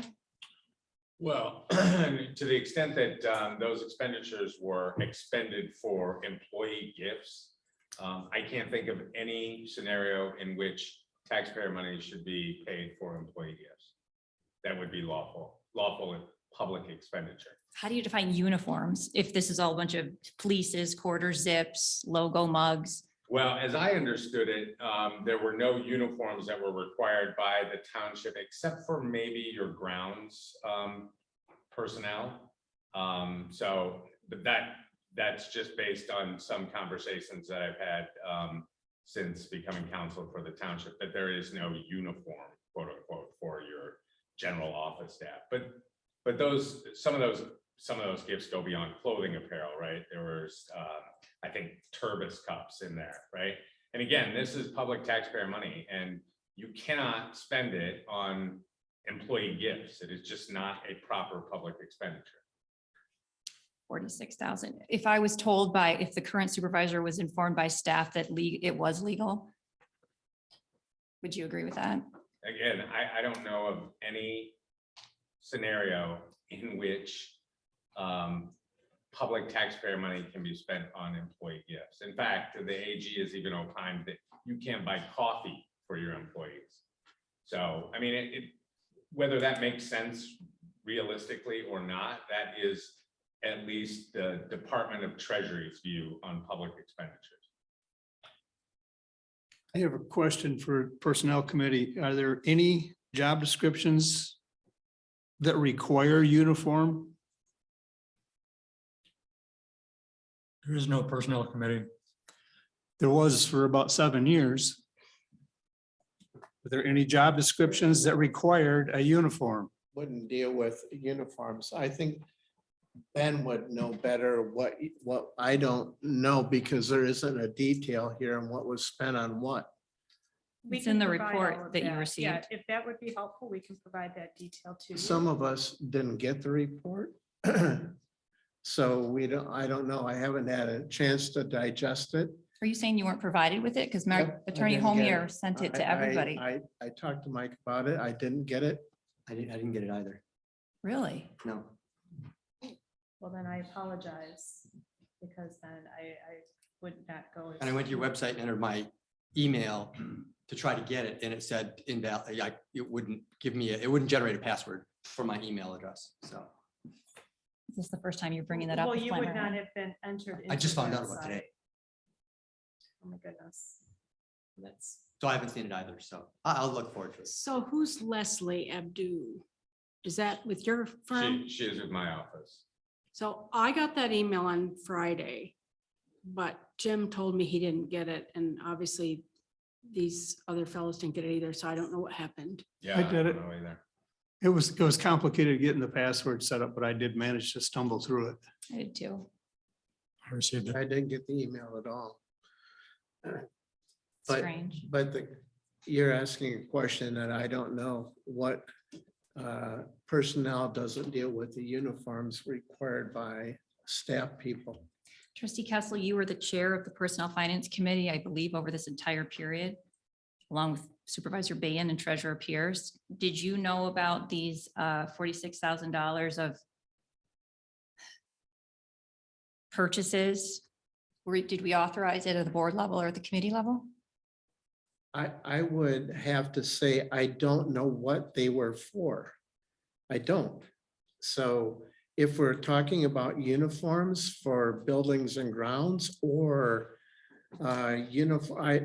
uniforms are something that the fire department has to have? No, we're not. It's all in the What- report. What did they consist of? I don't know. It would be various Cascade logo items, fleeces, shirts. For staff? Apparently. See, I don't know. So I think here, though, I don't want to belabor this, so it is over $46,000. It is, but it is over a relatively long period of time. It did escalate, but I think more importantly here is that why was River House being utilized to purchase these items? These can be purchased from very established vendors, Eddie Bauer, or even if you were authorizing the purchase. We don't understand this middleman. And why the entity why being- the DBA? Because you change, LLC gives you, liability protection. Correct. DBA is simply changing the name. That's it. It's just troubling that. Did you, I have a question. I have another $1,800 worth of River House invoices for April, just last month. And again, the key is how do you define uniforms? And Mr. Homier, you put together that legal memo that spelled it out pretty clearly. Yes. Did you, were you able to ascertain if there were other bids for those same items? No, we did not go into that Okay. detail. This was a testing between Just a factual employee finding. address and vendor address. Remember, we were looking for problematic disbursements. Mhm. That was a main scope of our work. And this is a typical test that we do. So, because if employees are receiving accounts payable checks, that causes additional research to be performed. So the township may or may not have gotten other bids for these items and chose the lowest bid. We don't know. And you don't know, as a member of the board who has served that entire time, you have no idea. Uniforms are likely, this is according to, uniforms are likely proper public expenditures so long as they are mandatory and unsuitable for everyday wear. So would a half zip that an employee isn't required to wear, but has the logo on it, would that be a uniform? When you said before that our policy was the board have to approve anything over 10,000, you had that, right? First, After 25,000, 10,000 is for capital expenditures. okay. Can you say that again? I can. I'm sorry, it's just takes a while. Your policy is for capital expenditures, anything that's over $10,000. And correct me, Amanda, she's much sharper than I am. Or in all purchases over $25,000. But on these are cumulative purchases by year, right? They're not cumulative. Well, each year is an amount total that was spent for this to this vendor. Right, but there may have been 4 or 5 invoices. Oh, certainly. Yeah, well, the board wouldn't get involved in approving those. I wouldn't think necessarily they would. Where again, a typical concern would be that this vendor that was a related party vendor was being utilized. And it's not clear why. And nor does it appear that folks knew about it before we were brought So in. under Cascade's current system, in theory, the board would have there'd be no oversight or policy where the board would necessarily know about this. Even though we're directly accountable to we're the only elected officials and That's these why we 7 of would- us. That's why, excuse me for interrupting, but that's why we would recommend a conflict of interest policy, because anyone that owns a business and does business with Cascade Township and is on, these types of things should be disclosed to the board and the public. I think we ought to have a conflict of interest policy. Correct. We had one. That was the whole next step recommendation, certainly. One of them. Well, yes, but that was just for this test. So. Let me- I have part of a uniform is 12 new era unstructured caps. I have polo shirts, sport polo shirts. I have, But trustee Nordhook, anything over after November 2020 is not a conflict of interest because he was no longer the supervisor. Right, but is that necessarily is that, that's technically true. As a public official, do you think that's if I'm a member of the public, do you find that comforting? I mean, is Well, that I a mean, good policy? the current invoices aren't an issue because it's a moot point now. As a resident, I would be concerned with a public official that just dismissed it as a non-issue. But No, you're but right, technically. I'm saying before 2020, November 2020, yes. There was an entry, $3,000, over $3,000 total under the clerk's office. But then when you went and actually looked at the invoices, there were 2 invoices done by the former deputy manager. 2 invoices on the exact same day they were submitted under the clerk's office, but one was employee appreciation gifts. I believe it was the fleeces or the mugs, and the other one was something related to the fire department. So that's troubling to me. And then there's something about that $3,500 mark. You avoid it by submitting 2 on the same day. But as a clerk, if I were the clerk, that was under your department. Neither of those seem to be related to the clerk's office. So I think there's the secondary issue in that you're bringing up, Ms. Slater, is this an appropriate expense after you remove the conflict of interest? Is this an appropriate expense for the township to make uniforms or logos or what have you? Promotional gear. Promotional gear. If we no, need to promote. no uniform, mandatory uniform policy in place, and we're purchasing polo shirts and calling them uniforms with no policy in place. I find that to be a problem. And as the elected chief executive officer of the township who relies on staff, just one moment, Manager Swayze, because I rely on you're the gatekeepers of the board, to provide us information, to tell the supervisor that 1, they're at cost, and 2, that they're legal.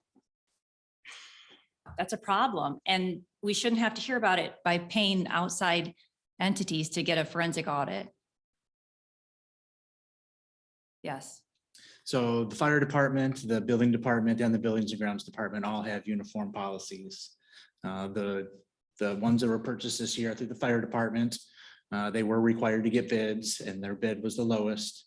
I do believe they're being provided at cost. I haven't, been told otherwise. I'm happy to look into that. What about Plant Moran's analysis that they're at market rate? I mean, there's a chance that they're at that person's cost, right? You didn't go to that vendor and figure out, if they have any markup or anything. So No. I believe that they are at cost, but I'm certainly happy to look into that. But this year, the policy was if you were purchasing uniforms, you had to get 3 bids and go with a low bidder. And that was the bidder that was selected through the fire department. Our point was just to make sure they were not above market rates. I think from my perspective, the point is that we get multiple bids.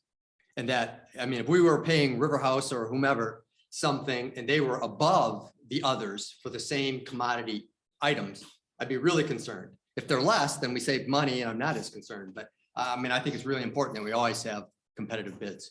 I think it's important that we have transparency and that we can rely on staff to provide the board with accurate information. I'd like copies of the 3 bids.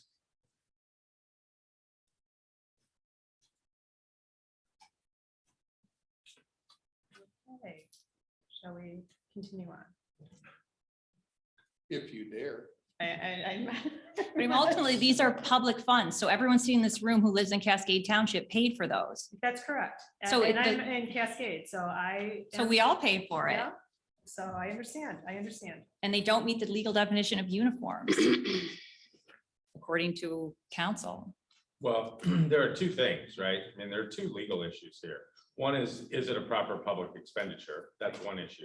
The other issue is whether or not the disclosures were appropriate for contracts with public servants, which is actually covered by statute, right? And there's a whole course of disclosures that should be made when entering into those contracts with public servants. Did you see any of those disclosures? in Cascade on this issue?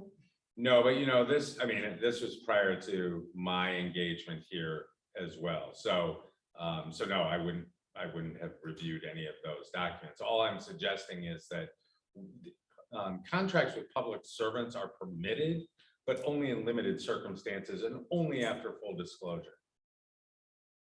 And then the secondary issue is it a proper public expenditure? So for example, if you're spending it on uniforms, that's fine. Like some of the expenditures in here are probably okay. Face masks, right? 106 face masks, probably okay. Why? They were mandatory, right? They were required and something that you likely could have purchased anyways. Some of the other stuff, you know, coloring books, 300 coloring books, probably okay, probably for public use. That would be fine. Some of the other ones, though, are a little more questionable about, you know, Tervis cups, employee gift, appreciation gifts. While we can appreciate employees, we still have to certainly subscribe to the proper public expenditure portion of the law. I find it troubling that I learned about this through Trustee Nortuk asking more detailed questions and that I didn't learn about it from the people who were on the Personnel Finance Committee this whole time or from our manager, who's the gatekeeper to information, Ben. In fact, I was giving inaccurate information as a supervisor. Who steers the ship?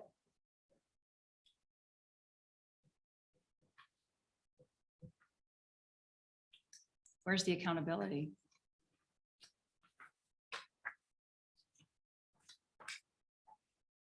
So we're gonna move on to number 3. We can always revisit number 2. And Can you speak into the microphone? I can, I'm sorry, I'm trying to give Amanda space as well. We're going to move on to number 3 because we have 14 tests to go through and then some other findings. We can move relatively quickly through most of them. I would say number 2 was probably the most significant finding. So test number 3, we looked at check number sequencing. So we do testing on checks that are out of order, gaps in check numbers, or duplicates. And within this test, we found 2 check numbers that were missing from the register. And when inquiring further about those, it was due to a printing error that was made. And beyond that, there were no further findings. So we do not have any recommended next steps from that test. Test number 4, duplicate vendor names.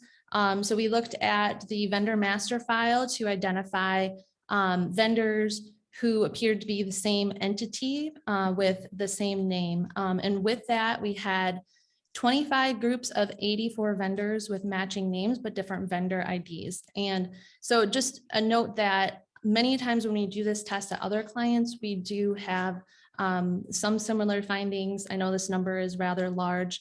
We have included the results from this test in the attachments. So we do recommend that those be reviewed for reasonableness and consider cleaning up the vendor names. If there's ones that can be consolidated into just one vendor, we would recommend that would be a good task. Test number 5 was looking at payment trends to vendors. So we looked at disbursements by vendor over time to see trends such as escalating payment amounts, increasing payments over time, as well as spikes, meaning a payment to a vendor that was a lot more than what they typically would receive.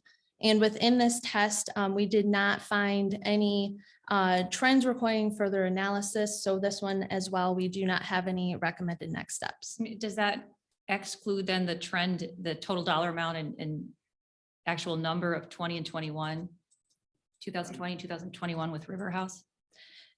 Is it different? Is it more, are you looking more at the price of the items going up?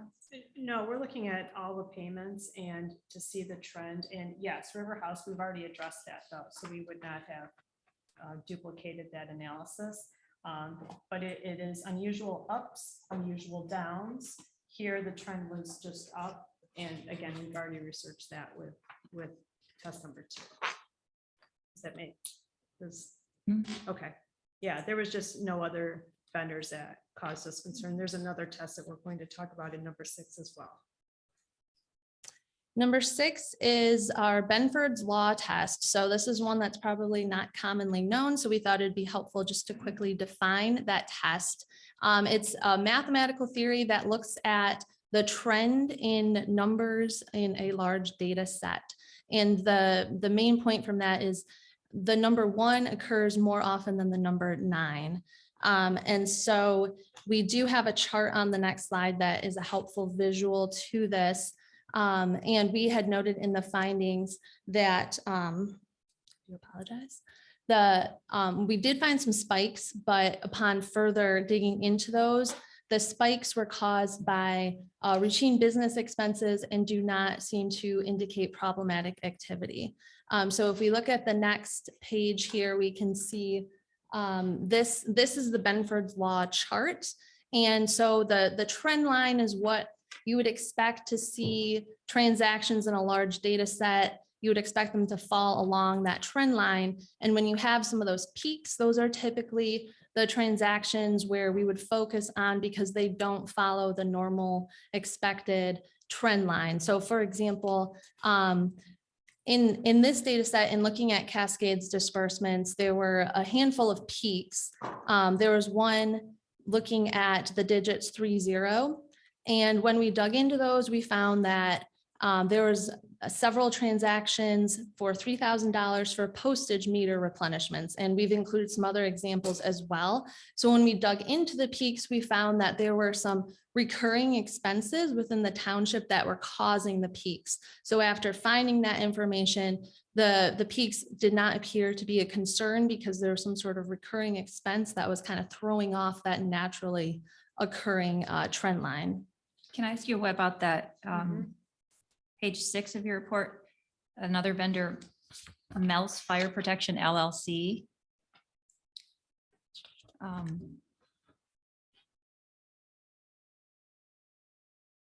Did you identify anything problematic with that?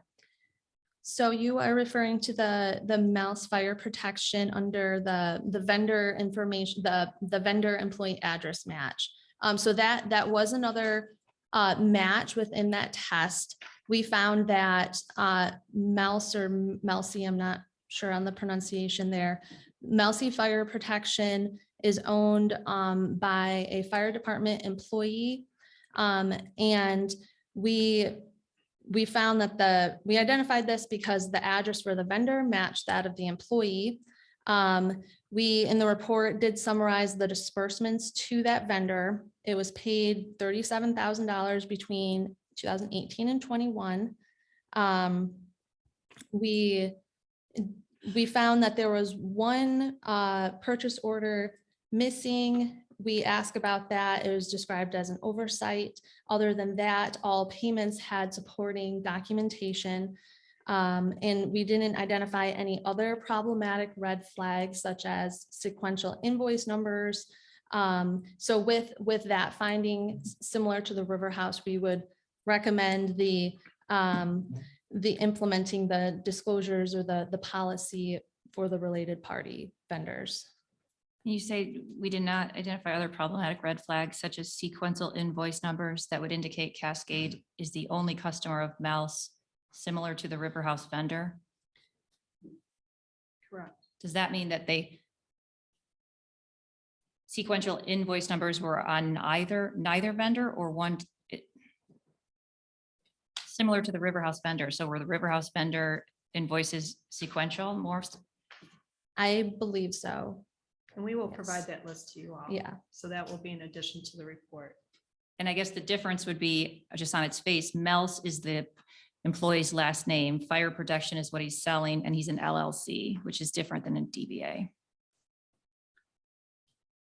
It's from a transparency standpoint. Correct. So I read the payables every month, every meeting, I read the payables all the time, and I all have 75, 80 of them and hundreds, if not thousands of dollars. And I might have 2 under 100. And in your example here of Benford's Law, you have 3 of them under 100. How is this an accurate? How did you did you use any of the larger numbers that are more common? So we what we did is, these are the 2-digit testing for Benford's Law. And the 2 digits that spiked were 30, 33, 50, 60, and 94. So those were the ones that we dug into because of the, if you see the orange spike. And that's why they spiked, because they were recurring continuously. They were just had more than normal under the Benford's Law theory. I just find it odd that all of the larger numbers don't cycle. We can't explain why Benford's Law works. I It don't think does, it does, but we explained the pipe spikes in this analysis. Okay. That's the only reason. There was nothing else unusual. Okay. All right, 7. 7, almost halfway through, so making progress. 7 was looking at vendors who only received 1 payment during the scope period. And with this test, we did find over 500 vendors who received only 1 payment. So the next step here is just some homework of reviewing that listing, which is an attachment, and just review it for reasonableness. And then if you have any further questions on it, just let us know and we can research anything further. Test number 8 was looking for small check runs. So this was looking for less than 4 checks run on one day. And with this test, we found 63 days where less than 4 checks were issued. So again, a little bit of homework. We've included the results in an attachment. So our suggestion would be to review that listing for reasonableness. And again, that test was done because it's very unusual to only have to run 4 checks on a day in a public entity. Test 9, we looked for checks on weekends. Again, weekend checks would be somewhat uncommon. And we did identify a payroll run that was run on a Sunday. However, this did not appear to be an extra pay run. Instead of it being run on Tuesday, it appeared that it was run a couple days early. And we did find that the amount of that pay run was comparable to other pay run amounts. So for this, we do not have any recommended next steps. Test number 10, we looked for any payments to vendors who were not included on the vendor master file. And this test did not identify any results. 11 was looking for disbursements to banks. We did find a number of disbursements to banks, but the majority of those were to the First Bank card, which is where the township holds the credit card. So those appeared to check out and be appropriate. So again, no additional next steps for this test as well. Test 12 was looking at rounded dollar amounts. So we identified any disbursements that were rounded to the nearest thousand. So of course, there's going to be many times where you would make payments that are rounded to $1,000 amounts, but it could also be an anomaly or a red flag. So we found 181 round dollar payments totaling $1.6 million. And again, a little bit of homework. We included those in an attachment and would just suggest reviewing that list for reasonableness. It's a quick scan. Test 13, we looked for above average payments by vendor. So this is looking at each vendor to identify if, say, typically they receive payments of $50 and then suddenly they received a $5,000 payment. That's what this test is meant to capture. So we did identify over 300 payments to 160 vendors that were above average. So we have included those in an attachment as well and would suggest reviewing those for reasonableness. And our last test was the multiple payments to the same vendor on the same day. So we found many over 500 payments, over $2 million worth to vendors who received multiple checks on the same day. So an example of one of these was Comcast. So there was multiple Comcast invoices paid on the same day, likely for different building or service addresses within the township. So likely some reasonable explanation for some of these, but we have included them as well as an attachment. So Those are the 14 tests that we did. Again, for the trustees that have not seen the report, we do apologize. And I know this is fresh news to y'all, but the attachments will all be included for your review.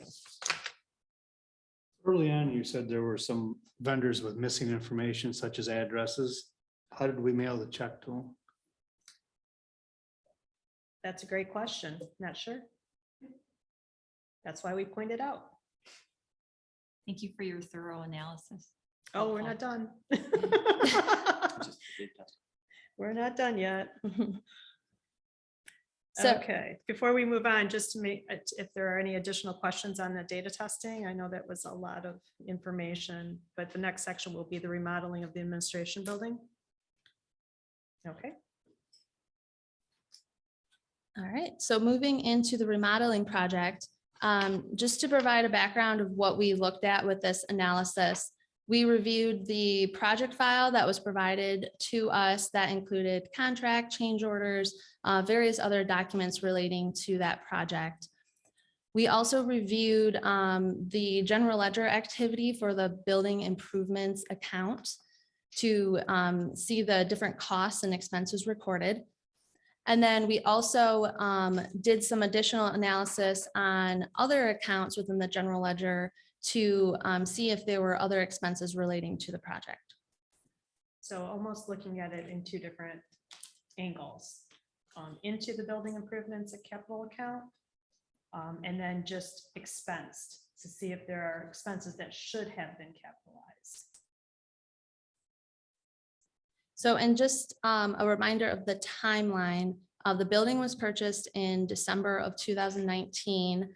And then thereafter, the project commenced, and then it's our understanding they moved into the building January of 2021. So we just provide here a summary of the cost relating to the project. So there, of course, is the purchase price of the building, and then the progressive AE costs, the renovation costs with them, and then the other vendor costs as well. There were 5 different vendors who were also paid for the project. So the bottom line is $2.5 million for the project. And then with that additional analysis that we were referring to, looking at other expenses that may have been related to the building, we note here that in April 2021, there was a failed compressor unit on the rooftop unit of the building. This had to be replaced for about $6,700. And it's our understanding that during the planning process, this was discussed, but the anticipated life of the unit was longer, or they had anticipated a longer life than obviously what happened. So that unit was not included in the building project. It had to be replaced thereafter when it failed. Where did you get that explanation from? That was gathered while we were on site doing field work. From? I believe it was Mr. Swayze.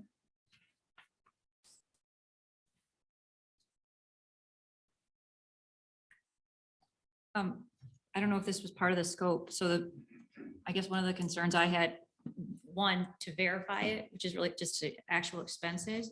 But as far as how it's presented to the public, from looking at the board notes, even though I wasn't here then, but as a resident, the preliminary estimate that was presented publicly at a meeting, 550,000. I understand later the board approved it, but the ultimate cost were $1,065.02. So I'm sorry, what was that amount? I'm getting it from your report. The final contract sum for the project, and this doesn't include the purchase price of the building. Initial estimate preliminary, 550,000. final cost, 1,063,599. So No, no, 1 million. I'm sorry, what did I say? 1,000. 1,000. 1 million. That's a problem. That's where I was. Well, then anyways, it looks really good. Yeah. No, sorry, almost 1.1 million. Correct. So I guess I get it, what you're, this critical to list the expenses and to understand we have I guess, a complete and accurate list of the expenses to make sure that number's accurate. I guess as supervisor, I'm interested also in how it was presented publicly, because that's such a big jump. That's twice as much. So I'm curious if the scope changed. So, That might be more of a legal, that's just reviewing the board minutes, I guess. right, we would not have delved into how it was presented to the public versus how the board approved it, because our main goal was to ensure that the board had approved it. Because as we talked about the policy, anything over $25,000 needs to be approved by the board. You want me to answer that? Because Okay. Progressive AE wrote a report for us just over a year ago in 2021 explaining exactly what happened. And Yeah, they but gave us, and they gave us that report. And Yeah, that report, but they did, yeah, based on direction of the board, I guess, or staff, and the scope seems to have drastically changed how it was presented to sell it the first time. And ultimately it wasn't Progressive AE's fault.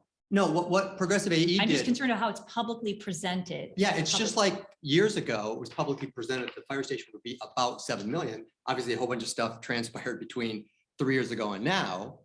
Likewise, But the scope didn't change. likewise, I recall Progressive AE, when they looked at the building, before we even bought it, they gave us a ballpark. No bids, no long study, a ballpark of what it would be to renovate. It was about 565,000, I believe. I'd go back and look at their report because we asked them. I Treasurer don't think- Pierce asked I'm them. not questioning that. Yeah. I'm asking the scope and how it was presented to the public. I'm saying as a board member, and I understand Plant Moran, this is And outside that of was, your. but Grace, that was presented to the public. And then it came back, presented to the public after we bought the building and we got into it and they did their diligence.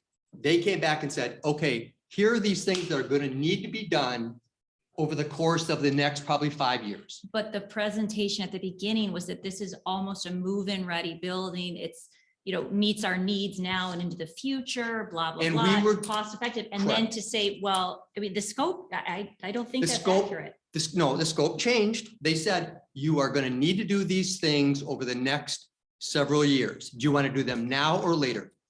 We really agonized over it. They gave us 3 options. That's not how the notes read, though. Yes, they are. Okay, Yes, well, I it guess we does. can. I will give you the report that Progressive gave to you last And year. I've seen it, and it's not an issue with Progressive at all. Although I will note trustee Nordhook, gold star to you, because this Progressive AE was who, as soon as we came on the board, was handed the fire station project. And then trustee Nordhook took it on himself to say, whoa, that might not be the best financially responsible choice. And then we went out, slowed the process down, but put the proper checks and balances in, which wasn't, it was Progressive AE managing Progressive AE on a percentage basis. The larger the cost of the fire station, the larger the profit. Progressive AE's one business is managing a second business, thanks to trustee Nordhook. Well, Although it's- we're no, no, mixing no, up. but thank- Let me this is just, important let me because- just No, let explain. me finish. No, we're It was talking about the township. But I'm saying, if I'm a member of the public, I would find this helpful to know that trustee Nordhook then went, looked at Porges Fire Station and found out that they had a architect, separate firm, construction manager, who then, so the checks and balances, and I don't think the public will get the surprise. The initial surprise is up front, but we're not going to have a double cost like we did with the admin building. I'm thank talking you, about trustee Nordhook. the admin building and what was presented to us and to the public, because it was all at the same time. Actually, when you go back to the criticism we took when we didn't get a bid on the new building right up the street here, when we presented this to the public, as opposed to what it had got up to $9-10 million, people were calling it the Taj Mahal. The day we came up with this, people applauded us and said, good job. And that was when you presented a project at $550,000. When reality fast forward, the actual costs were 1.1 almost one. They didn't guarantee that 550,000. They said that was an estimate. And then as Tom said, they came up with things like, you're gonna have to replace the carpeting, you're gonna have to do this.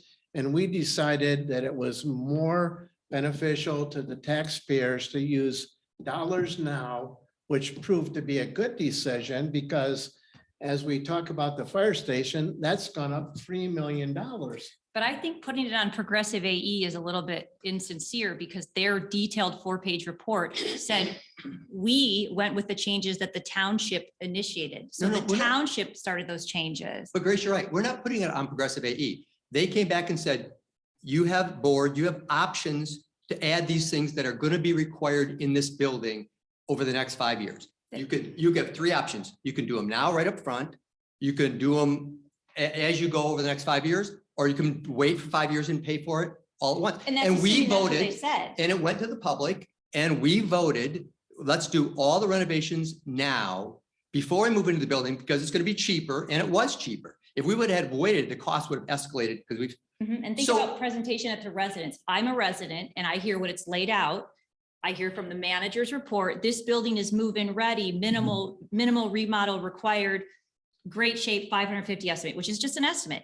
At the end of the day, complete remodel, and a $1.1 million price tag. So granted, the scope changed, but if I'm a resident, the less surprises, the better. And I don't think it's accurate to say that Progressive AE, I mean, that's a big difference. We're going to gut the building and redo it, or we're going to move in and this is fiscally responsible. It's kind of a bait and switch.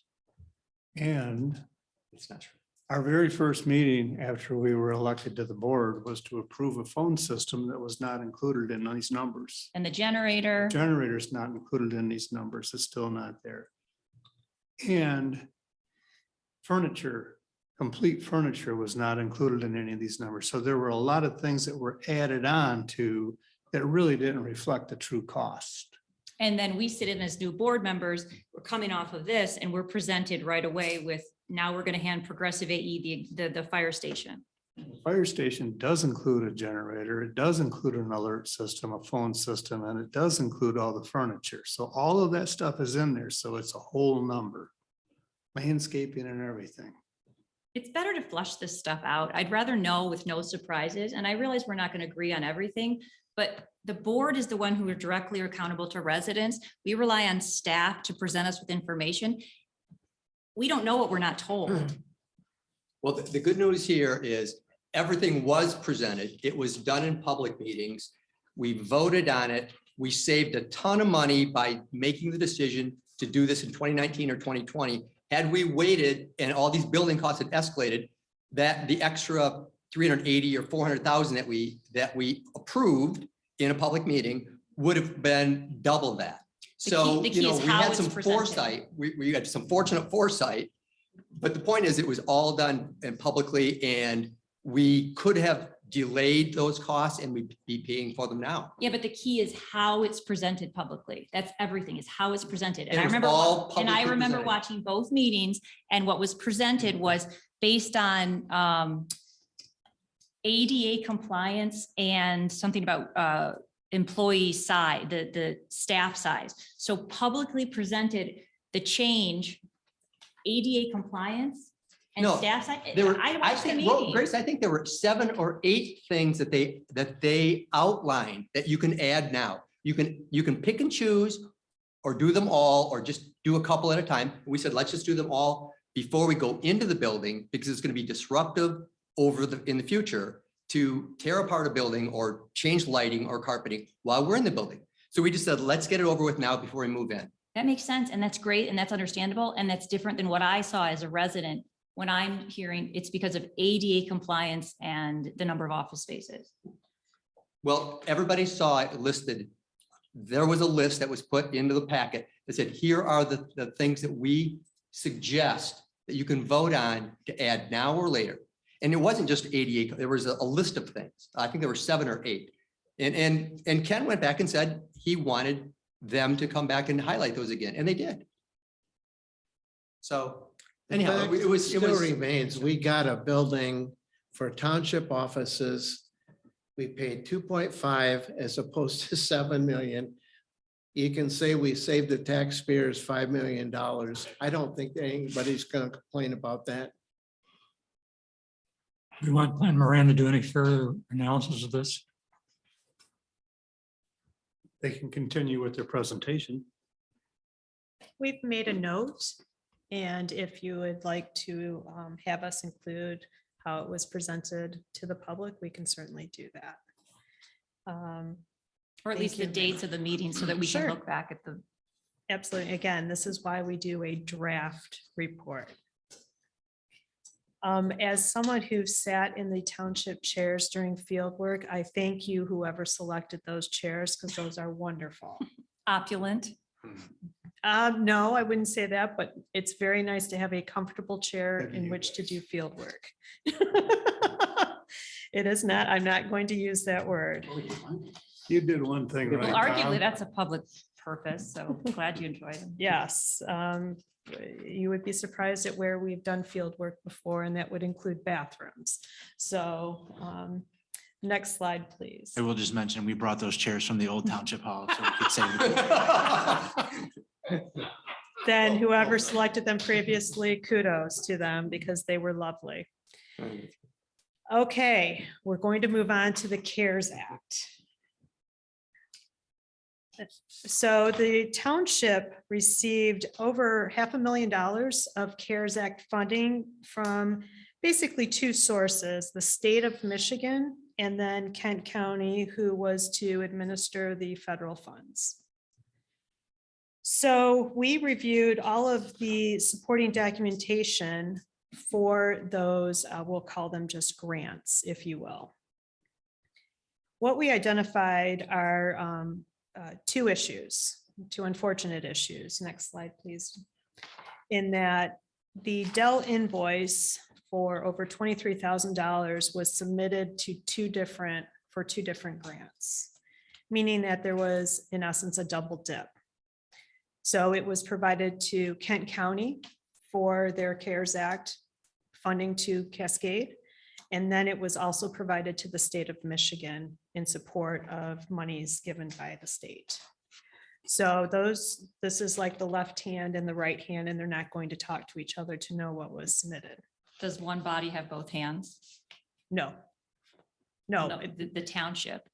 Well, I'm sorry, if I'm talking about the state versus the county.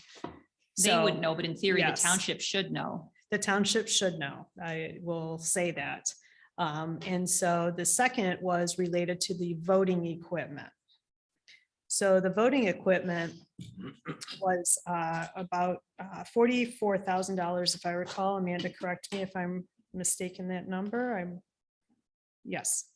And when it was submitted later, Have a Grant funds were provided, which is Help America Vote Again funds that paid for 50% of those voting machines.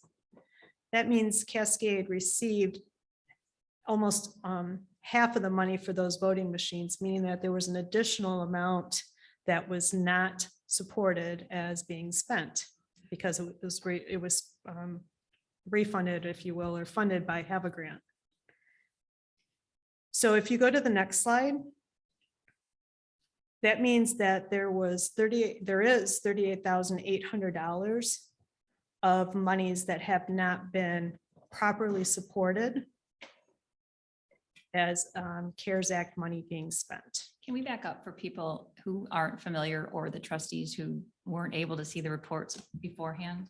Just jumping in, I don't think people would be able to follow what the background is on this.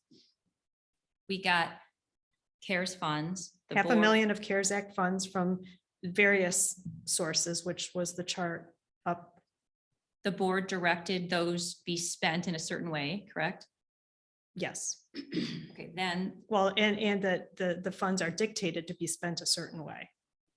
You can only spend them on certain things. Yes, and so the board directed those funds be spent within the parameters of what's allowed, correct? Correct. Yes. But we received from residents, residents in the neighborhood that wanted internet, Alaska Ridge, sent a FOIA request because they really wanted the internet in their neighborhood and the board didn't put some of the CARES funds towards that. So some residents submitted FOIA requests to the township. What did we do with the money? The FOIA requests, the residents were concerned because what that showed, what staff provided them, did not match what the board directed them. They didn't, what they actually were used for did not match what the board directed them for. The residents then brought it to the board at several board meetings. Then we looked, didn't add up. This is why we asked you to look at it. At that point, Dominion voting machines, that has nothing to do with anything, right? But ding, ding, ding. Then brings up the secondary issue of double dipping. So- Dominion Cares voting machine. None of that stuff was relevant until you dug it up. Well, I mean, it's relevant, but I'm just giving the background so the public is not lost. understood. So, Wait, Trustee Shipley, do you have a question or comment? I'm sorry. You know, you guys are a whole lot better at crunching numbers than what I am. The one thing I get out of these two slides, do we owe the state or somebody back $23,000? That's a great Yes, question. good Thank job. you. That's a great question. And that's why we went extra steps, because we knew that question, once we discovered this $38,000, we said, oh my. So we researched and found that Cascade had other expenses that were not previously submitted that we think would qualify for CARES Act spending. So that would match to what is unsupported, if you will. So we still come out ahead at the end of the day. Hiring Plant Moran is cheaper than paying back the state $38,000 for CARES funds that were We simply have to identify that for record purposes. Which And you we've did. done that. Thank you. Wonderful. Were the voting machine purchases not allowed by the CARES Act? No, so that's interesting. Thank you for that question. So it was submitted to Kent County and Kent County frankly approved it. I think it's, and your attorney can weigh in on this.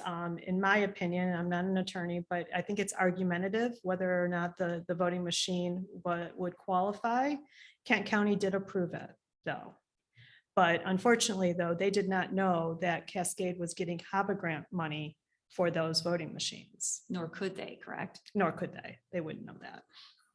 So whether or not it was allowed, It's money that still needs to be accounted for.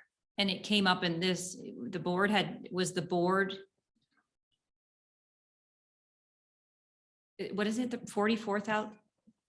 The HABA grant was 22,000, No, the cost of the voting machine. was 44,000. So technically, under our policy, that would require board approval, correct? Correct. Did you see it anywhere if that expense was approved by the board? Amanda, I don't recall that off the top of my head right now. I don't think we saw the documentation for that. Or the meeting minutes? Right. Did you see it? I don't believe we found the approval in the. Okay. meeting minutes. So that's going back to number one. And the invoice that you attached to the report is unsigned. Correct. So this comes up after the fact in our financial audit. Who provides you with the unsigned invoice? Or where did it come from? That would have come out of their system. A Cascade system. Yeah. Cascade system, because you upload everything. So unsigned, and you saw no evidence of meeting minutes where the board knew about it or approved it. That is correct. That's what we're recalling. Now, can you remember all, like you said, the county approved the 44,000. There was one board meeting, I don't remember what date it was, where all the monies that were spent of the CARES Act funds were brought to the board at that meeting. I don't remember if everything was itemized. I think it was. I don't remember. But the board approved the action that we took. Did you not find that? I don't know that we. You should look for that We can look because for that. all the CARES Act funds were accounted for, brought to the board. Mhm. and summarized, and the board voted on him. But that's what we're talking about. And then the issue is, did staff do as the board directed? Because it doesn't seem to match up if you look at the audience, if you look at the report. Board directs it one way, staff does it another way. Board finds out from resident who brings it to a public board meeting. Financial audit reveals $45,000 voting machine was provided as a receipt. It's confusing. But you said, did you not, that the county approved that? The county did approve it. So then the township would have spent it with the county approval of funds. That's correct, but the county did not know that that township was receiving HABA grant for 50% of that purchase. Okay, I don't know about the HABA grant. So is the bottom line that the township received, whatever, I think on the prior slide, 500,000, that we didn't properly account for 38,000, but there's other things that you found that we can apply that $38,000 to? We That's the believe bottom so. line of this. We whole- believe so. Okay. That's why we went that extra step, because we knew we couldn't leave it just you Sure. didn't properly document 38,000. Do So you we have got other this things? money, we approved it. It wasn't maybe exactly spent like that. So we had this 38,806.71 that we may not have accounted for properly, but Correct. we have other expenses that we didn't apply for that we can apply it against. We believe so, because they look like for masks and other safety type equipment. Right, okay. Does anyone on the board have a problem with the board directing funds spent a certain way, staff spending them a different way, and we learn about it, that they don't match up from a resident, not from our own staff? I have a problem that we missed $38,000 worth of legal expenditures. I have a problem that all of a sudden a $44,000 expense shows up that was never presented to the board and the invoice is unsigned. And we learned about it through our forensic auditors, not our staff.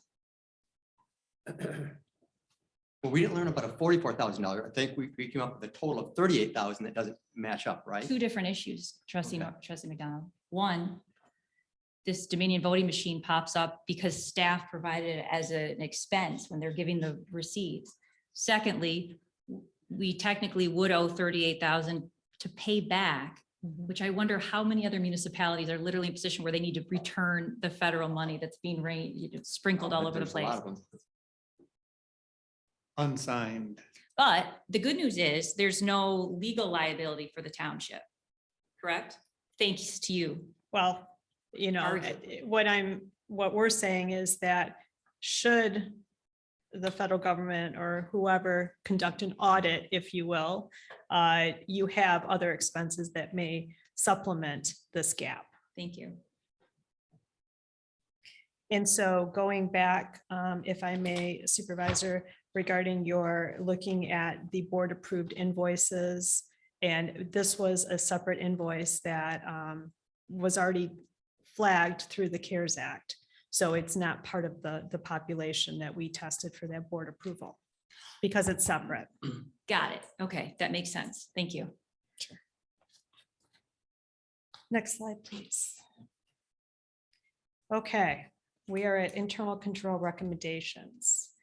We can zip through these if you would like, so that, but we can always come back if you want to ask questions, but we did put them in a spreadsheet form. And we've talked about several of them already. One is a policy, related party conflict of interest policy. So I don't think we need to rediscuss that one. Number 2, please. Vendor approval and the criteria that would classify as an unallowable vendor. We've talked a lot about vendors and missing information. We want to make sure that you have a proper policy and process for adding new vendors and approving vendors. Obviously, we just talked about the CARES Act errors. So there should be some processes for better oversight to make sure that these types of mistakes, I know the CARES Act is an anomaly. Hopefully it's an anomaly. We never want to go through that again. But there may be other similar things such as grants, other grants being provided to the township that you want to make sure that you have sound processes so there are not errors when submissions are being made. Proper approvals were missing from documentation. I think that it goes without saying that we need to make sure we are following the policies properly. Those were all highlighted in red. Those were judgmentally highlighted in red by Plant Moran. These would be the 4 items that we think are high priority for the township to address. The next is yellow. Again, these are all judgmental, but new vendor additions and changes to the master vendor file are not periodically reviewed. We talked about a lot of duplication. We need to kind of clean up that master vendor file list. It reduces then review. It reduces errors, lots of other things that are positive changes. 6, 7, and 8 are green. So we feel that these are more or less the less crucial ones, but certainly updating the vendors that have missing information, that those should be done. I mean, obviously vendors are getting paid, right? Even though they may not have an address in the system for whatever reason. Duplicate vendors, we just talked about that as well. And vendors in the system are never made inactive. We do not want to delete vendors. That deletes history. We want to inactivate vendors. Critical. So vendors should be reviewed periodically just to update the list and inactivate those that are not being used. Next slide, please. 9 and 10 also green. These are minor, but it doesn't appear that Cascade is redeeming the rewards earned on their credit cards, just something to be mindful of. And no additional assessment beyond the annual financial statement audit of internal controls is performed. So this was obviously a unique engagement here for the township. We recommend that a periodic internal control health check, if you will, be done to make sure see that these changes have been implemented. What other changes or recommendations may be appropriate so that the board does stay apprised of these things. Next slide, please. So in summary, next slide. So all tested disbursements had board approval with the one exception for the voting machine. We're talking about our first test that Amanda described. This is not having to do with the CARES Act or the voting machine. No significant anomalies in the data testing. We've provided the results to you. When we say no significant, certainly River House is noted, but it's been provided and there's no other significant deviations. The remodeling of the administration building was capitalized and expensed properly. We just talked about the spend of the CARES Act and it was reported inaccurately. And then at the end of the day, while the township, I mean, you all have reasonable internal controls and process in place. We've identified those areas though that are gaps that should be addressed by the township to close those gaps to strengthen the internal control environment.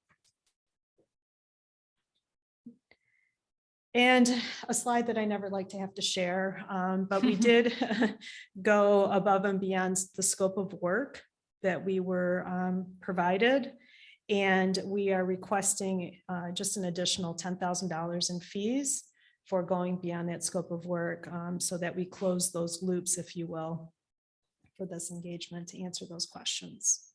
Did the Dominion voting machine popping up add to your, that wasn't known about at the beginning, did that add to your?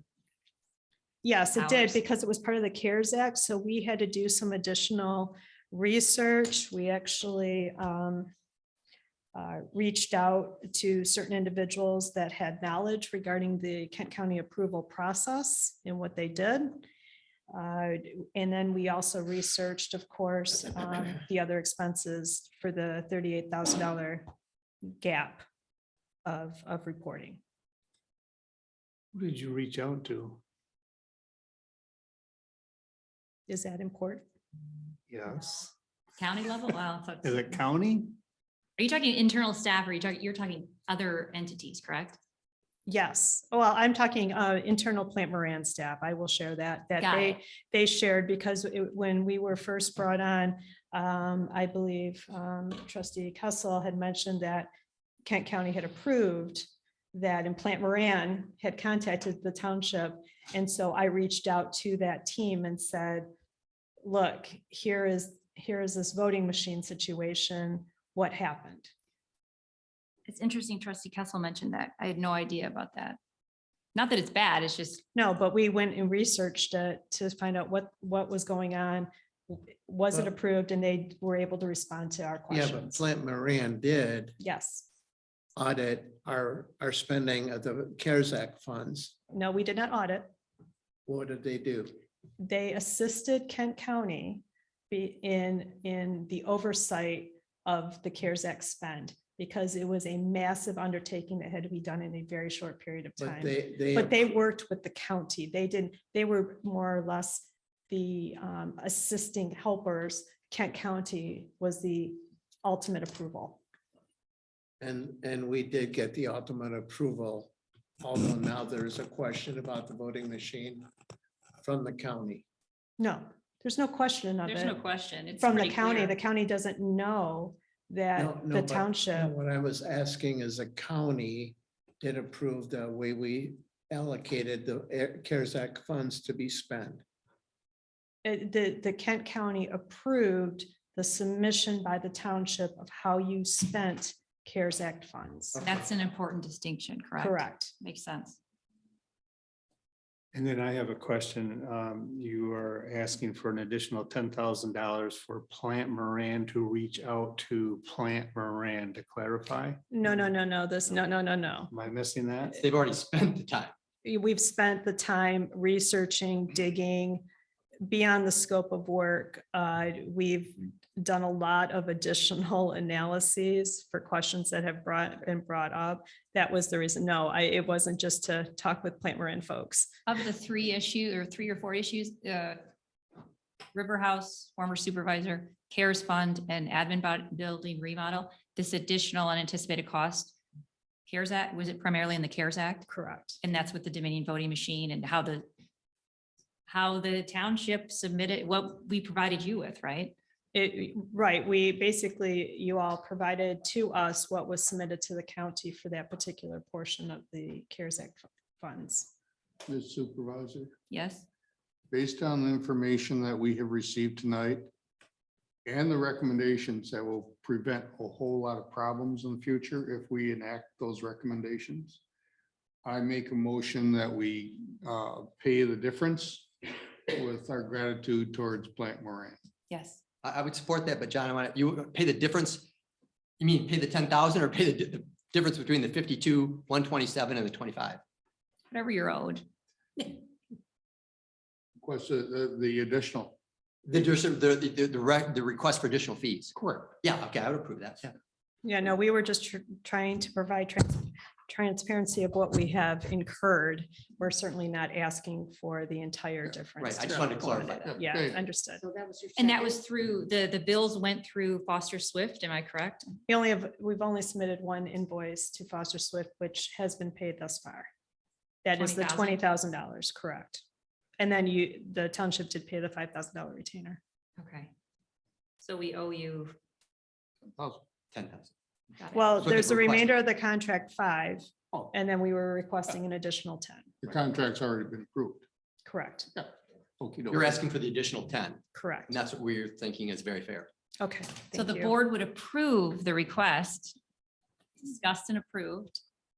Thank you. Do I need to Board has make a already approved the motion? 30,000. They want an additional 10,000. Correct. Simple. Yeah, thank you. And just so we're all on the same page, there's no, at this point, anticipated liability on behalf of the township based on discussions with Plant Moran and Foster Swift. Is my understanding correct that this presentation, including the report and the exhibits, is public? And then the report will be made part of the public record so that residents can. It look at will it? be, once it's finalized, we're Yes. going to make these updates and changes because there's some questions that were brought forth that I think is important to memorialize in this report. Again, that's why we do a draft. Then I have a question. This was under high security, passwords and emails and text codes and everything to get into this system. It was.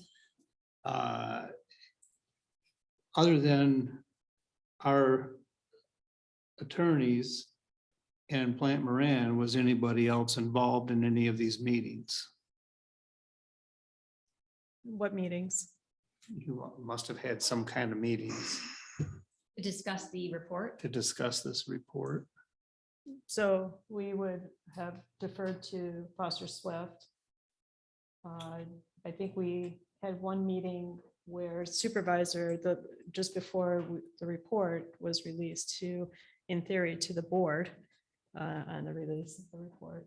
Yeah, we had a discussion about the fact that we were going to release the report, and we made a decision during that meeting too, for transparency purposes, that we were going to make it fully public and accessible. So that's when we decided, because the way it was structured was our law firm engaged Plant Moran. Those bills then for those services is a pass through us. That enables us to look at the legal issues, right? If there are any, and early on, we thought there might be with respect to the grant proceeds, right? And so we, up until late last week, the attorney work product and subject to privilege, which meant that we didn't have to release it to anybody. But we decided then, once we reviewed the report, not only that, but the documentation with the additional expenditures that would have qualified for CARES Act, that we didn't have any legal liability. And so we wanted to be transparent and issue that report. So it was your law firm, it was your own firm and your team. That's Correct. the only people that have been involved in this. And I was in that And, Friday meeting. and Grace. Correct. And That's other it? than us reaching out to our internal Plant Moran people that worked at the county, Okay. no one So it didn't else. go out to any other entities or companies or any other groups No, beforehand? no. Okay. And during that discussion, we also, Plant Moran recommended the report be in draft for the reasons that I've shared tonight. Okay. Thank you. Any other comments or discussion, questions? So that was a motion by trustee Shipley to approve payment of the outstanding balance to Plant Moran. And the report will be submitted publicly in its final form. Outstanding balance and an additional 10,000. Correct, thank you. Yeah, I supported it with that being clear, you. that it's a 10,000. So trustee Shipley made the motion, supported by trustee McDonald. The clerk Slater, please call the roll. Trustee Nordhook, Yes. trustee McDonald. Yes. Treasurer Pierce, Yes. trustee Kessel. Yes. Trustee Shipley. Yes. Clerk Slater, yes. Supervisor Westbrook. Yes, motion carried. Thank you. Thank you. Accountants are useful sometimes. And Always, more always useful. Yeah. Always useful. Thank you. even when we don't necessarily like it, what you're saying. So we may need to revisit with our council process questions or implementing those policies, but we can deal with that at a future meeting. Yeah.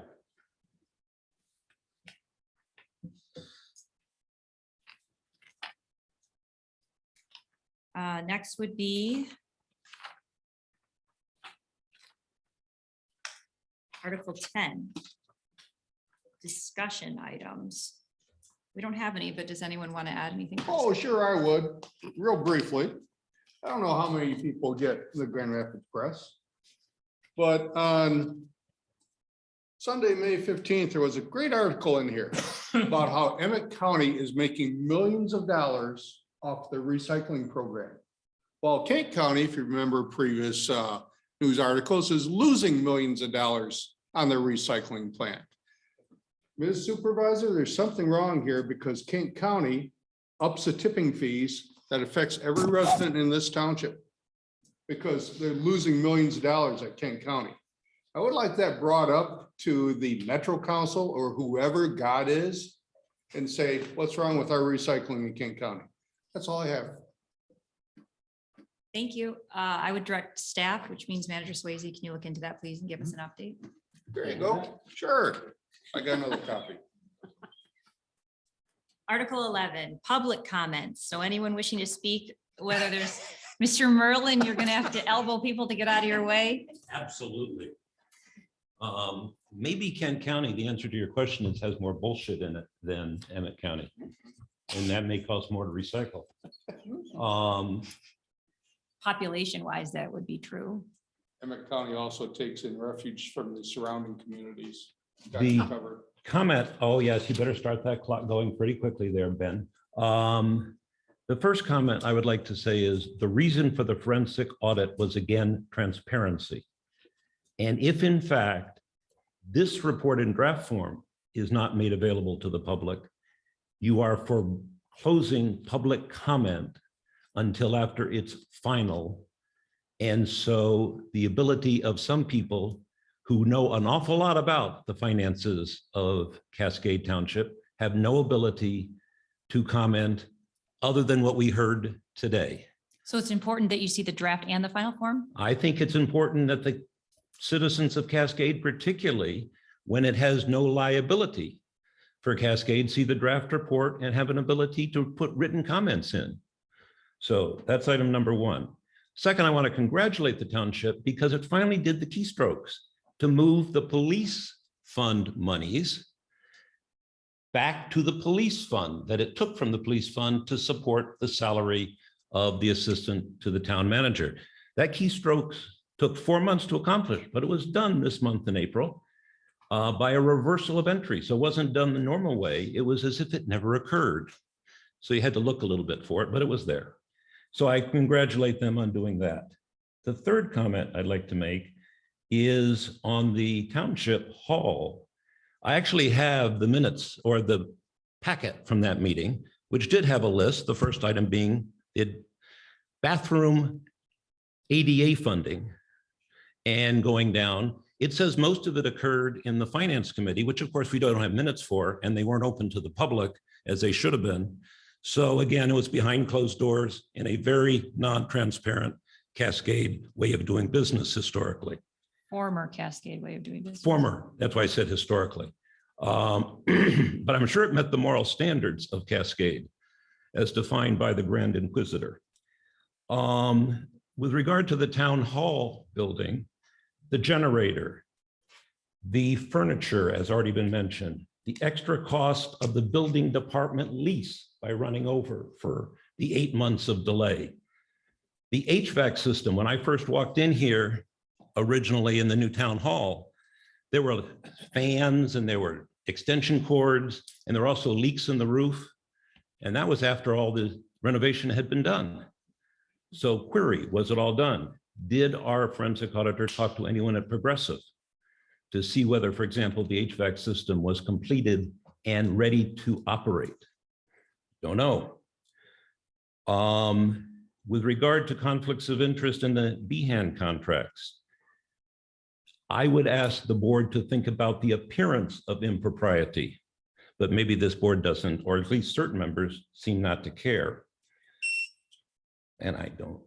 Okay, my 3 minutes are up. What I want to conclude with is a comment that I think what we proved tonight on the CARES Act was that Keely Shea was right.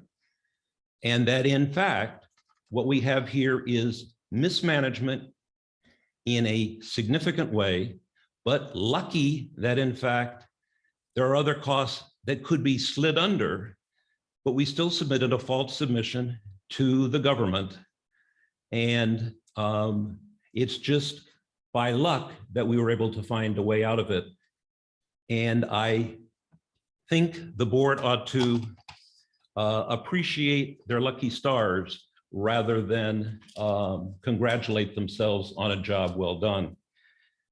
I would also like to quote on the town hall again, in December, The quote was, "The plan indicated that the township would be able to operate effectively and the renovation costs would be around $550." And who made that comment? Mr. Swayze. And that the property at 5920 Tahoe with minor renovations would meet our current operational needs and allow for organic growth in our organization, Mr. Swayze.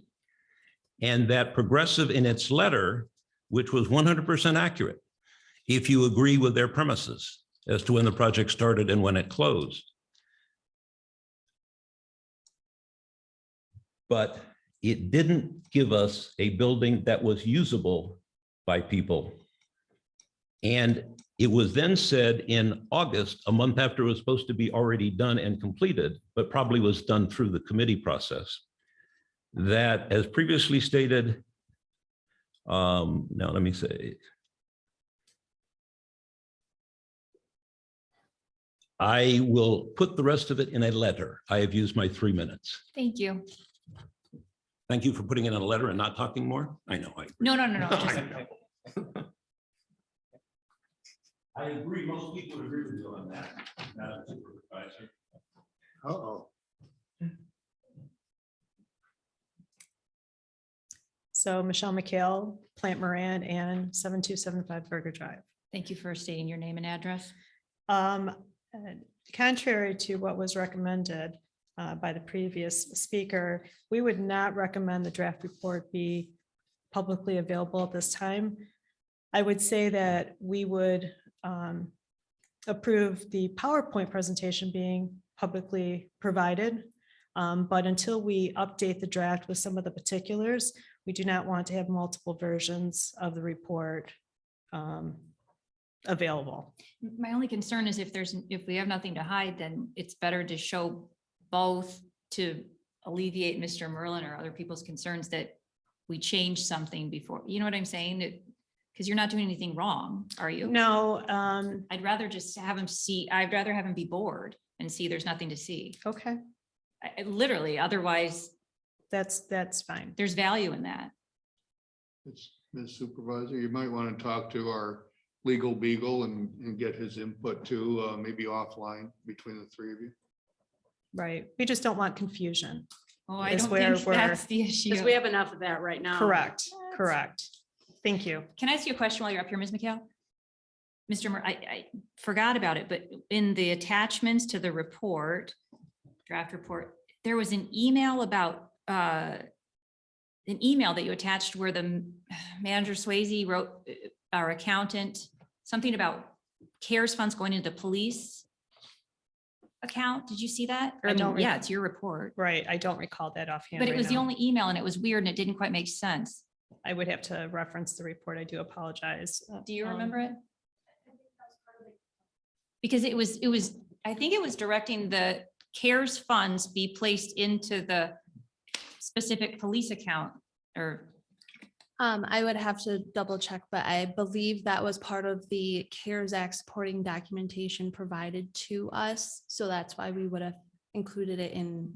Provided to, attachment. it just stood out because it was the only report and it was a very brief exhibit and it wasn't clear why that particular email was. Manager Swayze, it was from you. What is that? So what that was in 2021.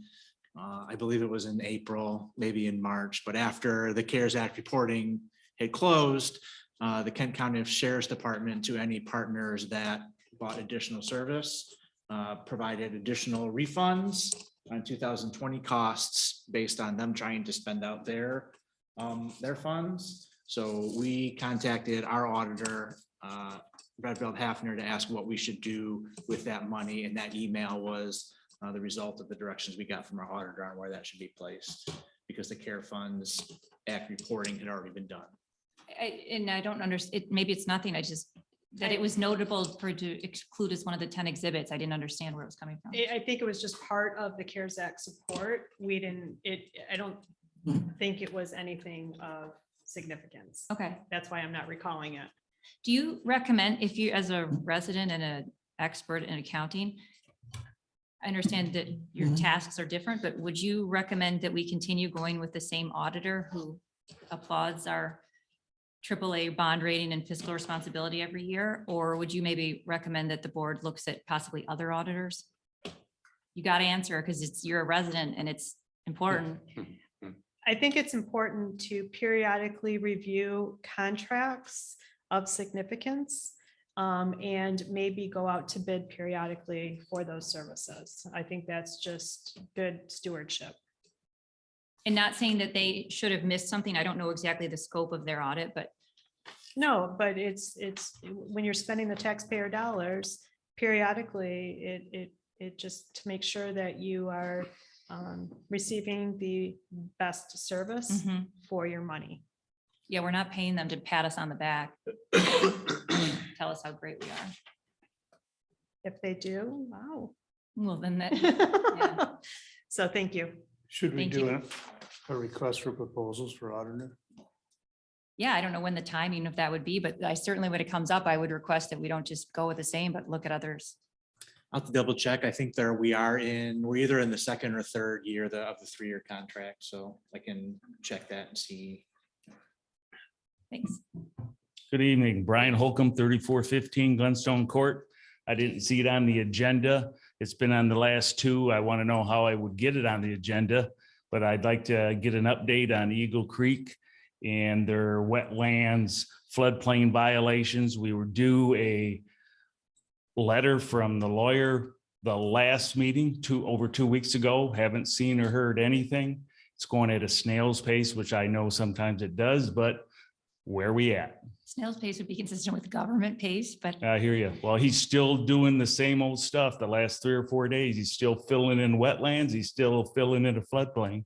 Manager Swayze, Manager or Attorney Homier, either of you want to update? Yeah, I finished the draft this afternoon, actually. And it should be in your mailbox for review. Thank you. Yep. Great. Thank you. Thank you. That's all I have. Any other comments, questions? Mr. Rizzi? Scott Rissy, 7238 Cascade Road. I'm not expecting an answer, but I just thought I'd throw this out there because I'm actually curious about it, and I'm guessing somebody else might too. If I was operating a business and I was sitting on the board or an employee of the township and say I was selling them chairs, and the idea is that I need to give disclosure, I guess my question is, if I was doing this on, say, a monthly basis or quarterly basis, do I have to get disclosure every time there's a purchase? Or if I disclosed it in, 2015, am I covered to, say in 2025, I'm still doing regular business. Do I need to redisclose that? Or I guess that's my question. Again, I understand you don't have to answer. I'm curious about that. No, that's good. Attorney Homier? So a lot of this is covered by statute, specifically, it's called the Contracts of Public Servants with Public Entities Act. It's 317 of 1968, MCL 15.323. And it talks about how you are supposed to disclose the interest and in what way. So for example, the public servant promptly discloses in writing to the presiding officer, or if the presiding officer is a public servant who is a party to the contract, to the clerk, the pecuniary interest in the contract at least 7 days prior to the meeting at which a vote will be taken. The disclosure must be made public in the same manner as a public meeting notice. Disclose the pecuniary interest at a public meeting 7 days after the meeting at which the disclosure is made. If the amount of the direct benefit to the public servant is more than 5,000, disclosure must be made as provided under this subparagraph. B then is contract has to be approved by a vote of not less than 2/3 of the full membership of the approving body. The official body discloses following information in its official minutes: the name of each party involved in the contract, the terms of the contract, including duration, financial consideration between parties, facilities or services of public entity included in the contract, and the nature and degree of assignment of employees of the public entity for fulfillment of the contract, and the nature of any pecuniary interest. So if you look through the statutory provisions, right, there is specific way in which the disclosures have to be made. So typically when we do this, right, and it's happens a lot in more rural communities, right, where everybody knows everybody. And half of those people are on the board.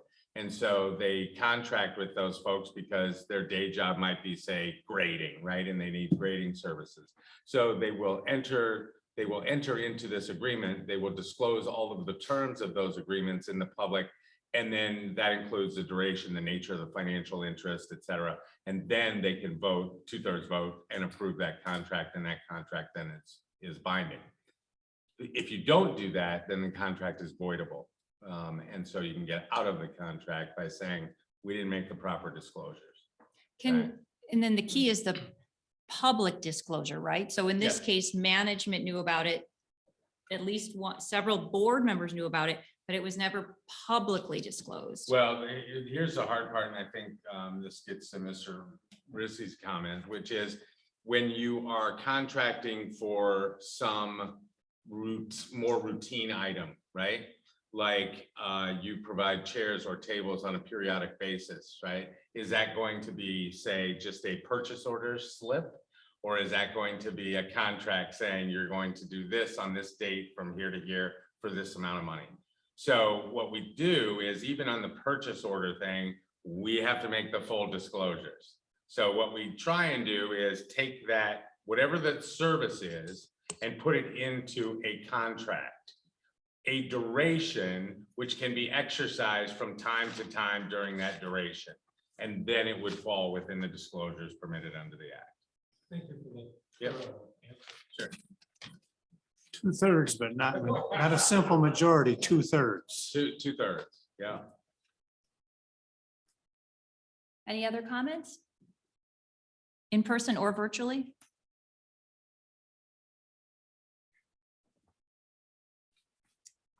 Article 12, manager comments.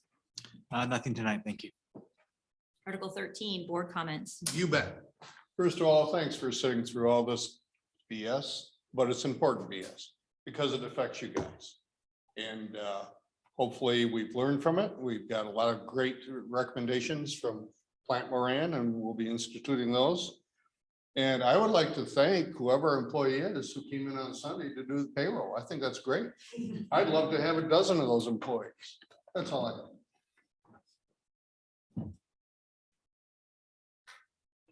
I have a question. I got an email from a resident. Cameras are installed up high on the telephone pole at Thorn Hills and Thornapple River Drive. And I know we talked with the sheriff's department that they were looking into that, but do you have any information? I don't, but I can certainly bump deputy after tomorrow. Okay, thanks. Can you also look into what, I guess, Attorney Homier, are they allowed legally to, you can't issue tickets based on a speeding recorded on a camera, can you? Well, I'm not sure those are cameras that record. Yeah, I don't know. I just, speed. probably not. I mean, there are jurisdictions that issue tickets based on cameras. I don't know if it's permissible here. I just don't know. I don't either. I don't Thank think you. we have any, at least. I haven't been caught by any. Well, then there must not be any. Truth is out. RFP for engineering. It was brought up a month or two ago by Treasurer Pierce. I would recommend that we get that on the next agenda. No, I'd say the next agenda because it's going on a year. And as supervisor on the next agenda too, can we schedule a update on the Egypt Creek fiasco? Not if it's sitting in my inbox in 2 weeks, but yeah, hopefully. No, it won't be, I promise. Is there a motion? I make a motion for adjournment if that's all the business from this board. A second. It's a motion by trustee Shipley to adjourn, supported by clerk Slater. All in favor? Aye. Opposed? Motion carried. Thank you. And thank you, everybody, for participating.